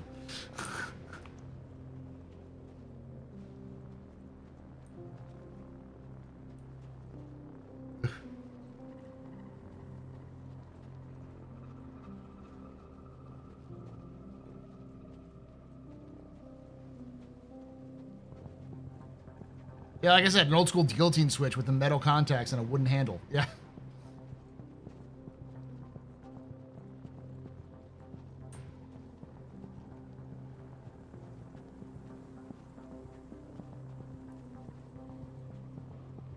The general rule of thumb that I work by is for any professional, any kind of profession that exists.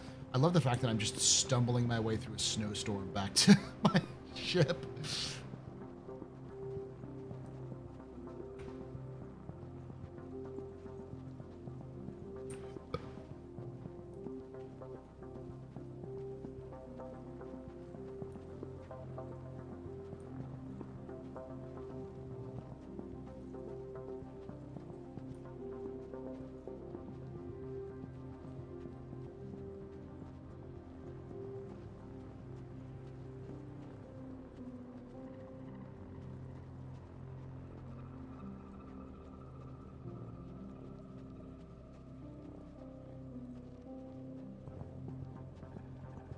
No, just generally speaking, every profession I've ever heard of has really stupid, dumb, or weird shit that they're required to do or have had to do in the past.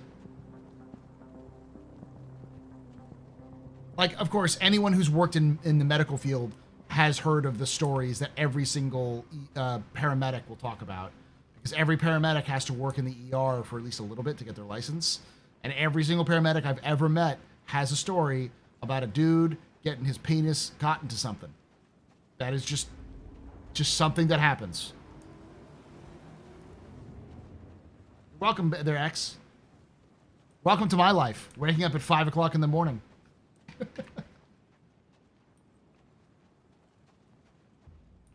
I love fucking with your sleep schedules. Hey, at least X, it's like an off season fucking with your sleep schedule, so you can get back onto it, and not like October.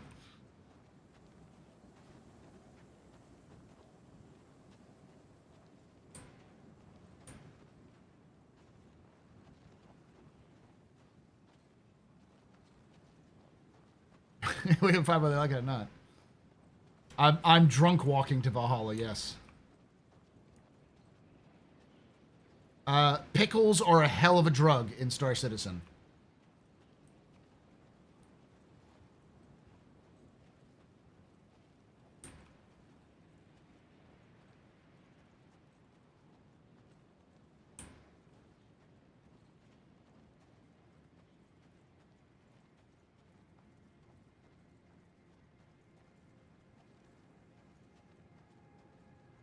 Due to some weird eccentric property mogul, he definitely believes that there's a worry of Gen AI.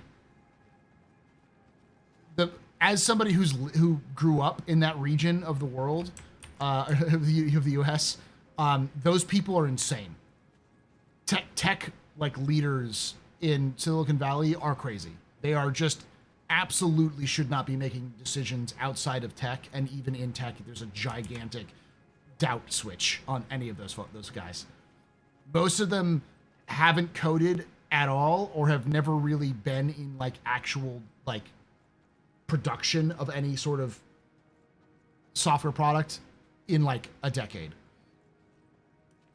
They're suits with a tech fetish is what they are.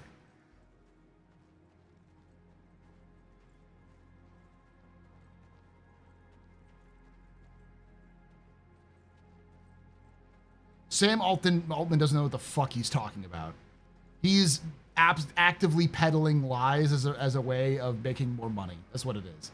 But I also 100% believe that he also tends to believe his own shit.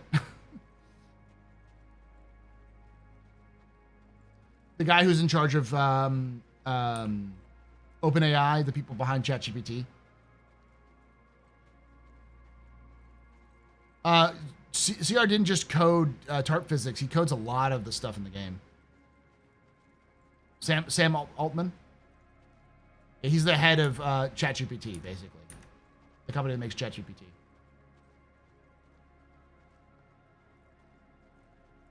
Why is Mike? Because he's drunk. And I'm going like on a hill.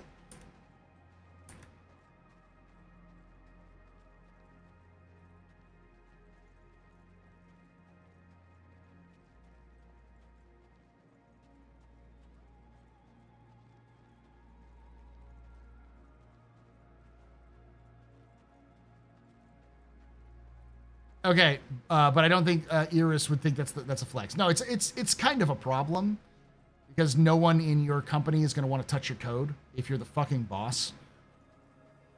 But at least it means that Chris is somewhat more familiar with the shit of the kind of situation the game is in than like than most CEOs.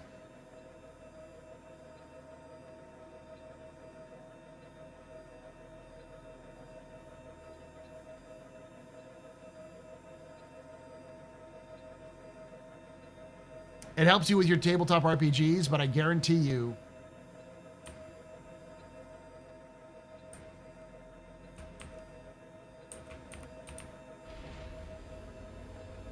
I had an automatic go up switch.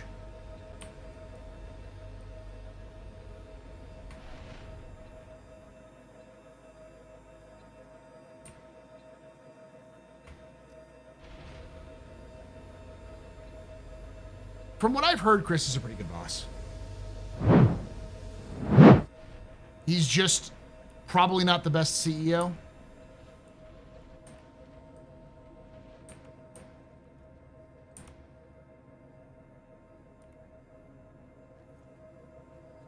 Oh, I guarantee you that that it won't come alive and try to kill you. Chances of ChatGPT and Gemini ending up becoming players in your campaign is very low.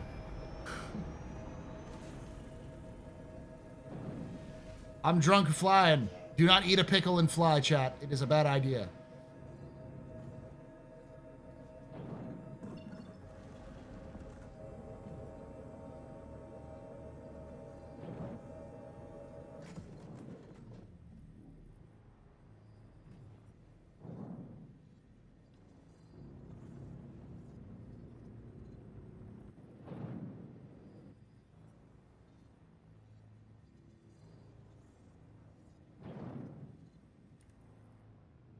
Actually flying up.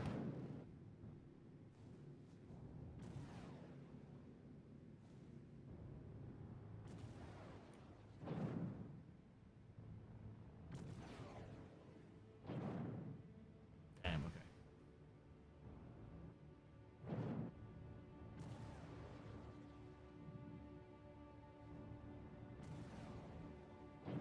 The Technicals are weighing me down.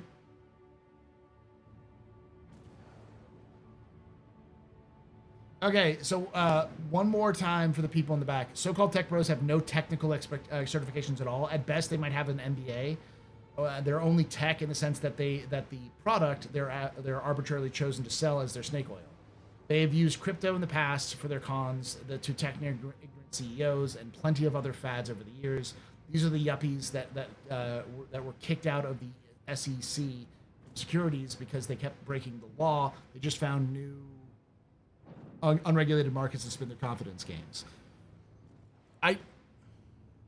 As somebody who grew up in and around the Bay Area, around the Silicon Valley area, the best way of describing it is these are businessmen who know that if you say tech company as your title of your business, more people will invest in it than if you said anything else. So they're just making everything they can a tech company, even if it has no business in tech, simply because the market will value them higher as a tech company than if they were not. It is market manipulation. It's stock market manipulation is what it is. And I grew up during the dot-com boom and the dot-com bust, and this is exactly the same as the dot-com bust. I remember when sabermetrics was all the rage, which came out with, I think it was the A's who like used those statistics first. And after sabermetrics came out in terms of how to like look at like statistics, it became a buzzword that companies would use as a way of saying, we can take this new way of doing statistics and use it for other things. And so a bunch of companies just started calling their company something sabermetrics as a way of trying to get investors to sign on. Same thing with crypto, NFTs. It's like the blockchain, they would use that. Same thing's happening with AI. When the AI bubble bursts, which it looks like it's going to be, they'll move on to some other new tech product that they're going to use as the shell.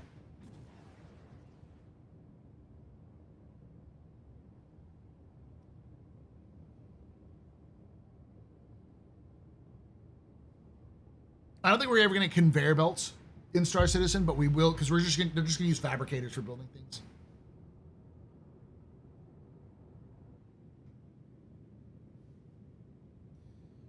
Your aunt worked for Enron for 40 years and lost all of her pension. Talk about market manipulation. It's the same scam. It's been the same scam since fucking 1920. They've just dressed it up in different ways to get around regulations, is all it is. Sorry, that's nothing to do with Star Citizen, but when we talked about, I don't know how we got onto to tech bros.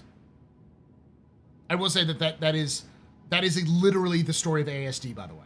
ASD is just your classic tech bro, stumbled into a good product, realized they made a lot of money, and are now just damning all regulations and any sort of legal or moral or ethical obligations, and just so that they can make the next innovation, so they can make more money. ASD is it's not Enron, it's OpenAI. So are you thinking the fabricators will just dump stuff into boxes and other machines can pull out from those boxes?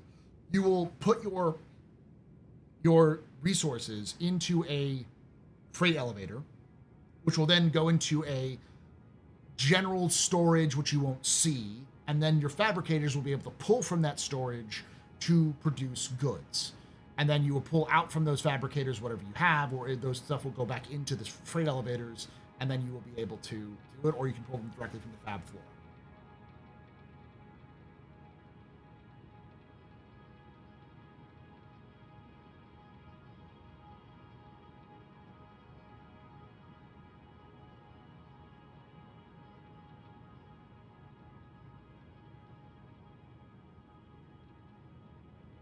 Since the 18th century with literally tulips. Was that? I think it was 1600s. Might have been 18th century. All right, Jakara.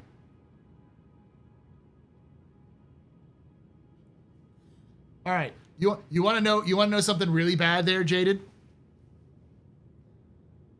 Do you know who did marketing research for pets.com?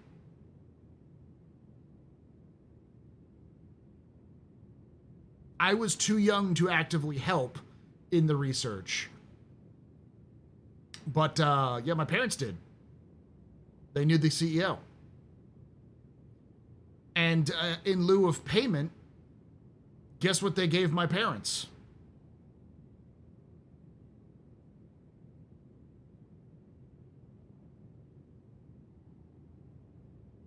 Stock options.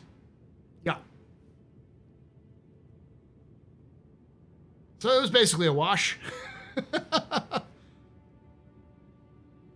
Yeah. My parents still fight. My mom and dad, my dad when he was alive, my mom still always burned when everyone still brought up pets.com because both my parents were like, it's a fucking bubble. It's going to pop. We are all going to lose money. We need to fucking like face that reality. And my dad famously said he was talking to a friend of his who was like in venture capital at the time. And he's like, no, there's no such, we're beyond that. It's the end of history. The market's never going to go down. And my dad's like, you idiots failed economics. There's always going to be a down. They didn't have cash, Grex. That was the thing. Literally, they had no money to pay my parents. So, but they knew the CEO, so they took it as sort of like a favor on them.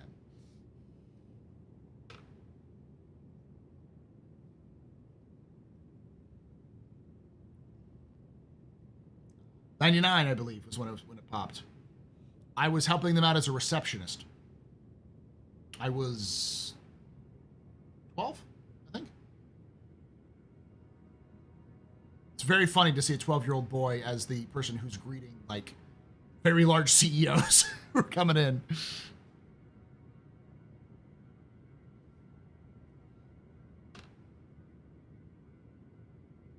Parents didn't let me actually help with pitch decks and research until I was 15.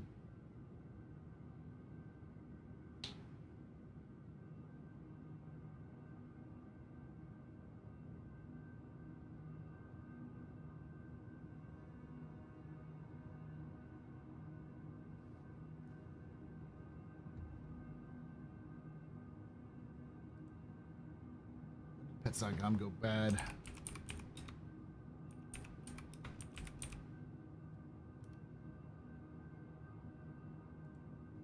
$2000. Showdown 2000, yeah. They worked for them in '98.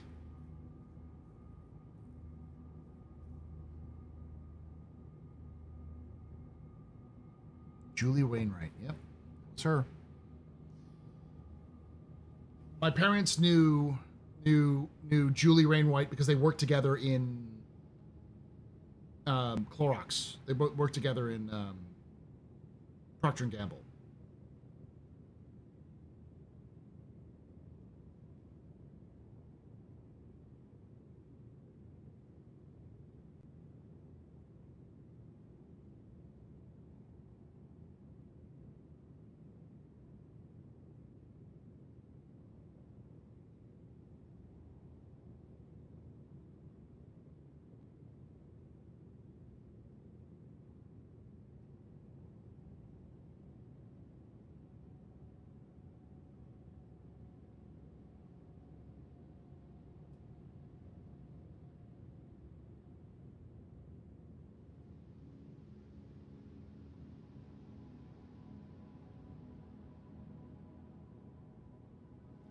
Oh, we need a mission to grab a data unit or something to take it to the fire bunkers and download portions of the database. That'd be cool.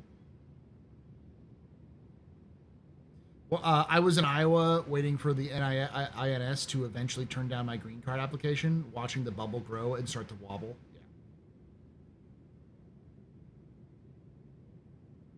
How do I turn coupled mode? C.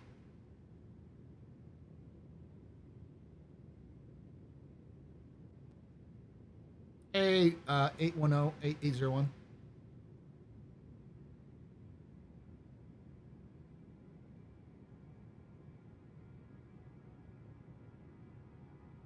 I grew up in South OC, some tech, some marketing. Yeah, I grew up in the East Bay, so. My uncle famously had the option to buy Yahoo. No, it wasn't Yahoo, it was Microsoft. he knew somebody who worked with Microsoft, and they asked him to help out with something they were working on in the early 90s, late 80s, early 90s, before they had gotten big. And they said, hey, can you come work for us? He was an IT guy, so he was like, we need IT people to help with like fixing stuff, and he was pretty good at it. He was one of the early folks. And he said, well, okay, but what will you pay me? And I said, well, we can't pay you in money, we'll pay you in stock options. And he said, fuck you. Give me money. I'm not paying, I can't pay my mortgage in stock options. Yeah, he kicks himself a lot for that decision.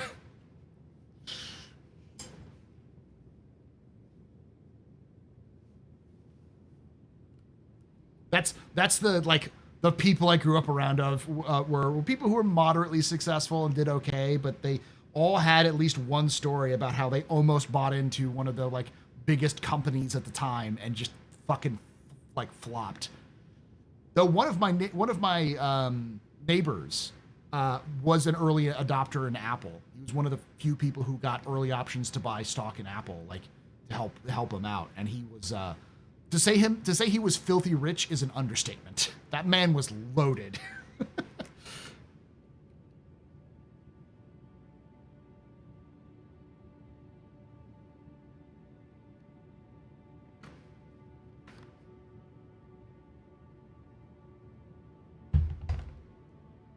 I mean, he's right. Who would predict for every Apple? Yeah, I mean, we're talking about the San Francisco Bay Area and like San Jose, the Silicon Valley area, in between 1970 and 1990. I couldn't tell you how many companies were like raised, were the hot new shit, and then fucking failed almost overnight in that time period.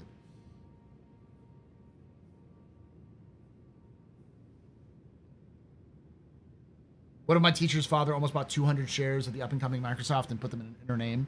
Instead, he put the money into a certificate of deposit, CDs.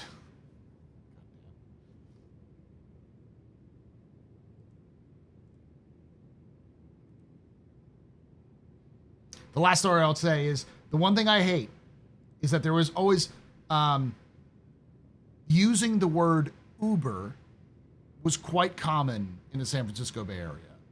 Uber was a term growing up. When I was growing up, it was a term we used to describe, like the German Uber, like super. It's like a replacement for super. So it'd be like I would say like, you know, I was uber happy or something like that. So when the fucking Uber app originally was founded, it was founded as a ride share because the idea was no one lives in San Francisco. Because why would you live in San Francisco?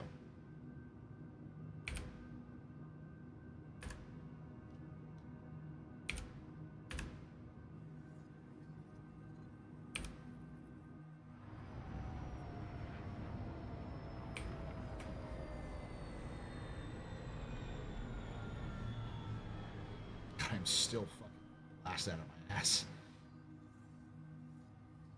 So the reason why what Uber was designed to do was designed to effectively be an app that you could use to carpool with people who lived in the East Bay and traveled to the city to work. So, and then you would help them pay them a little bit as a way of saying like, hey, here's some money for gas, kind of thing. I now absolutely despise that company because it has ruined the word Uber from now and forever. Now Uber means something completely different to everybody else. Why would you want to pay those rents, even if you could find a vacancy? Yeah. You want to live in a fucking hovel? This is, I mean, like 1990 to 2010. Like, no, like, no one fucking lived. Even back then, it was too expensive.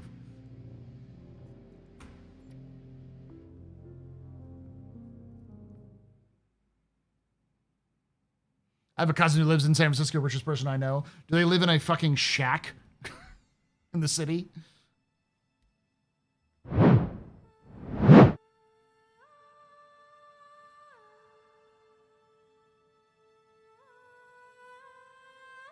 There are two types of people. People who are stupid rich and lives in San Francisco in a fucking one-bedroom apartment, which costs them $7,000 a month.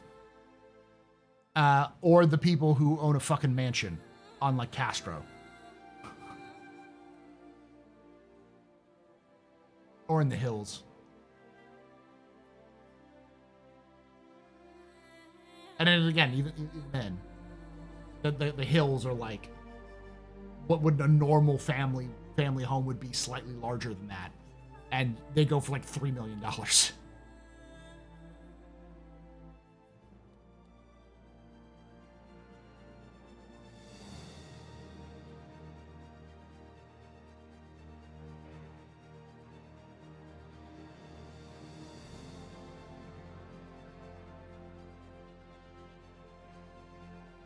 For example, civilian applications with GPS tech. The internet, our dad was one of the first people in our area to have dial-up when it became available. Oh, neat. Mother's brother was a biochem major, but moved involved in tech now. He used our dad as a weather glass tech that was going to stick around for a while. Our dad was using it. It was 90% chance it was going to have longevity. Okay, I see what you're saying.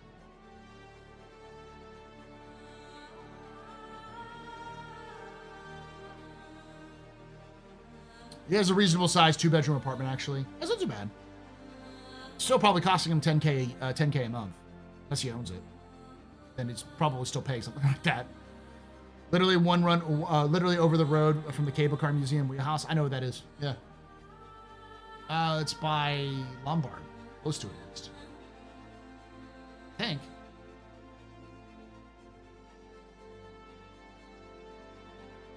Tomato does not live in San Francisco. He lives in the Bay Area. He told me where he lived in private, because we both grew up in the Bay Area. So, but he lives just outside of the Bay Area. It's cheaper there because I'm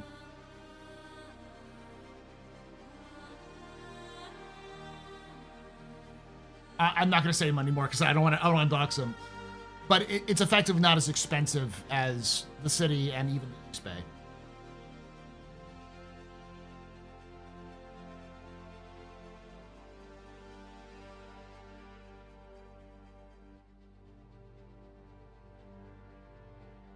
Also, cell phones, now that I think of it, our dad had a cell phone as a farmer in a time when you could physically beat someone to death with one, and usually only corpo C suits and drug dealers had them. And I tell it to my kids all the time. When I talk about technology, for like when we talk about economics, talk about technology adaptation and how technology changes, sort of with trends. I mentioned that like when I was growing up, there were only two types of people who owned cell phones: businessmen and drug dealers. They go, what? I'm like, yeah. Even like the flip phone era. Like, the flip phone era was sort of the introduction of cell phones, but I can't tell you. I literally cannot tell you how much propaganda fucking The Matrix was for cell phones. The Wachowski sisters made the fucking cell phones look so goddamn cool.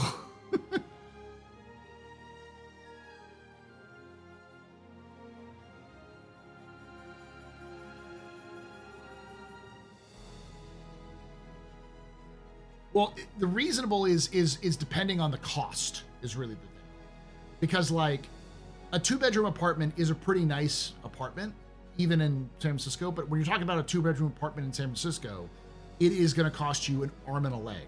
2-bedroom apartment in Austin is like $1,500 to $1,800 a month. Still expensive, but not too bad. And it's gone down because of like a lot of different things. It's probably more like $1,500 to $1,000 now a month. But like San Francisco, almost certainly that same exact apartment, in terms of its size and scale, would probably cost 2 to 3 times that cost. And both the San Francisco and Austin are both tech cities.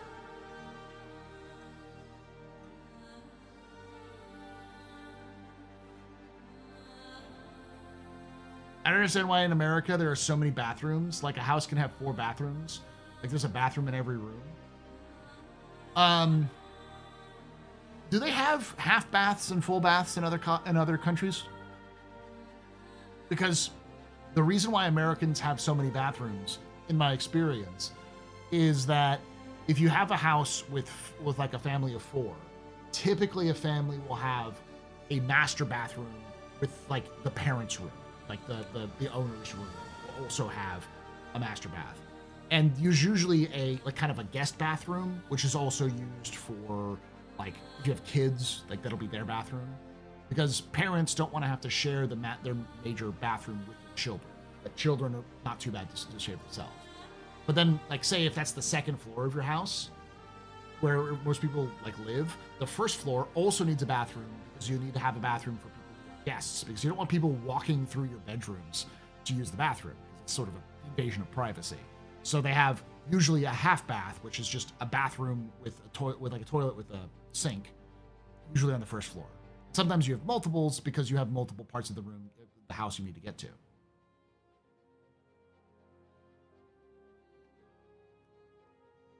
Ensuite. Yeah.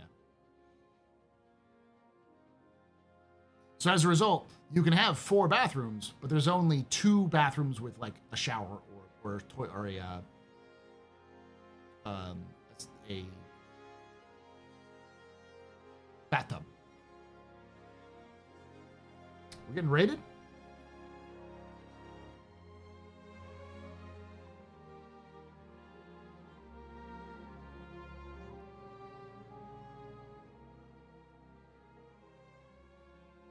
Short answer, we poop a lot, like so much. That's true too. Our diet sucks.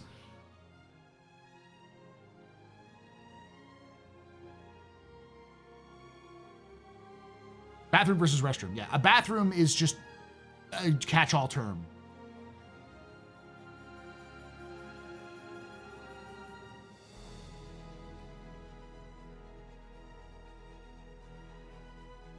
Germany, it's for houses 2, 1 bathroom with tower, bathtub, shower, toilet, sink, and small guest toilet. See, that's the thing. It's like Americans, I guess it's because Americans have much more of a privacy consciousness. So like we're a little bit more wary of random people using our personal bathrooms.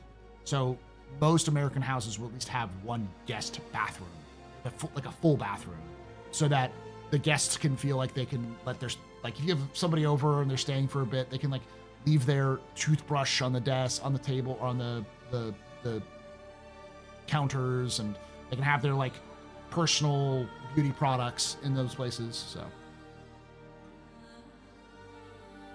coming from Space Tomato. Welcome everyone from Space Tomato stream. We're talking about the ship Showdown.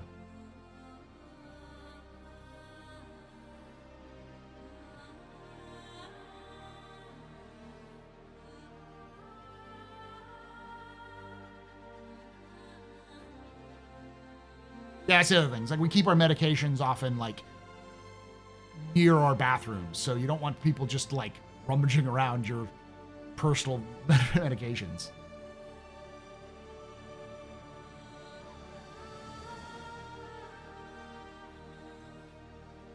And we're also lazy as fuck. So if you've got friends over to watch, you know, a sports event, and they're all sitting on like the living room couch watching a TV, and they're like, "Oh, I gotta take a shit." You don't go, "Oh yeah, go up the stairs to our guest bathroom and take a shit." Just go to the bathroom on the first floor. It's just a bathroom there. You just go take a shit and move on.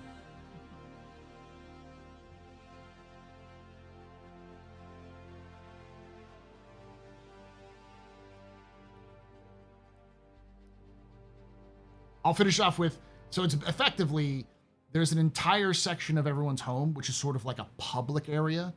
That's usually like the kitchen, the dining room, the living room, sometimes the den, you know, the washroom, like where you have the washing machines and dryers and stuff like that. Because we do have washing machines and dryers. We don't do a lot of like line drying. There's not enough space in apartments, and we just don't. I don't know. I wouldn't trust line drying in my area.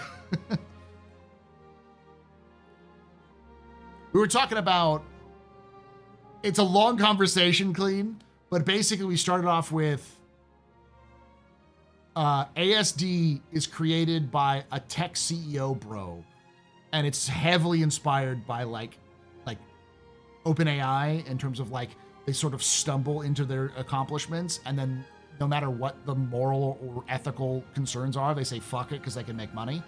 That led to discussions about tech CEOs, and then I led to discussion about how Uber was founded, and then which led to discussion because I grew up in San Francisco area, and that led to discussions about the cost of living in the city, and that led to like discussions of like American homes and why we have those sorts of things. So, yeah.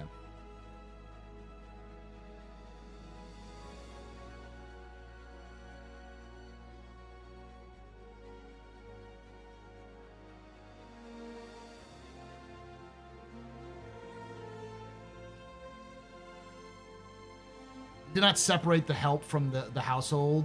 You separate the guests from the owners. Yeah, effectively.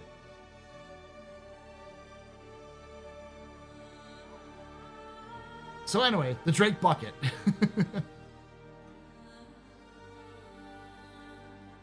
I'll also say this. I'll ask this question from you, chat, before we get started, because I know we got to get started with setup.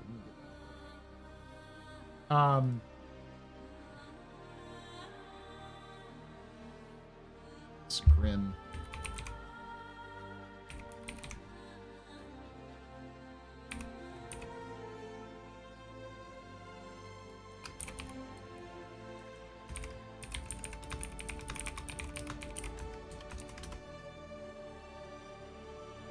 Yeah. I'm just trying to make sure we're good. Okay. I'll ask this last question. Feel free to do this in chat. Is it unusual to have a garage fridge outside the United States? Well, outside of North America. I'm sure Canada has this too. The concept of having a fridge just for your garage. Discuss.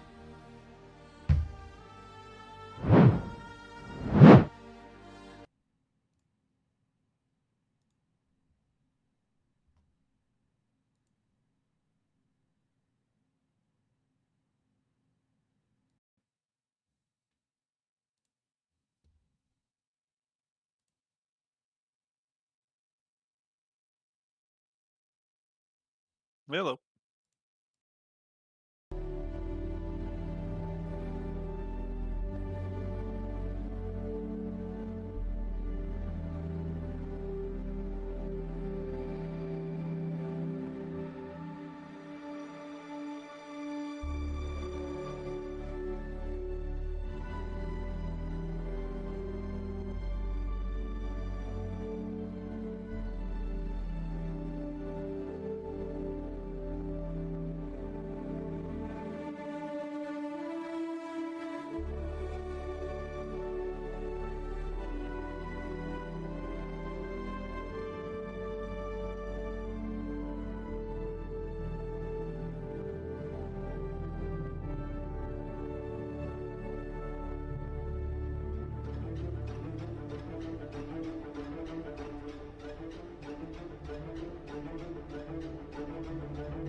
All right, chat. We're setting up here. We'll be starting up in the top of the hour. For those of you who are watching on YouTube, we're going to be moving over to the Captain's Table YouTube as soon as we start up the recording.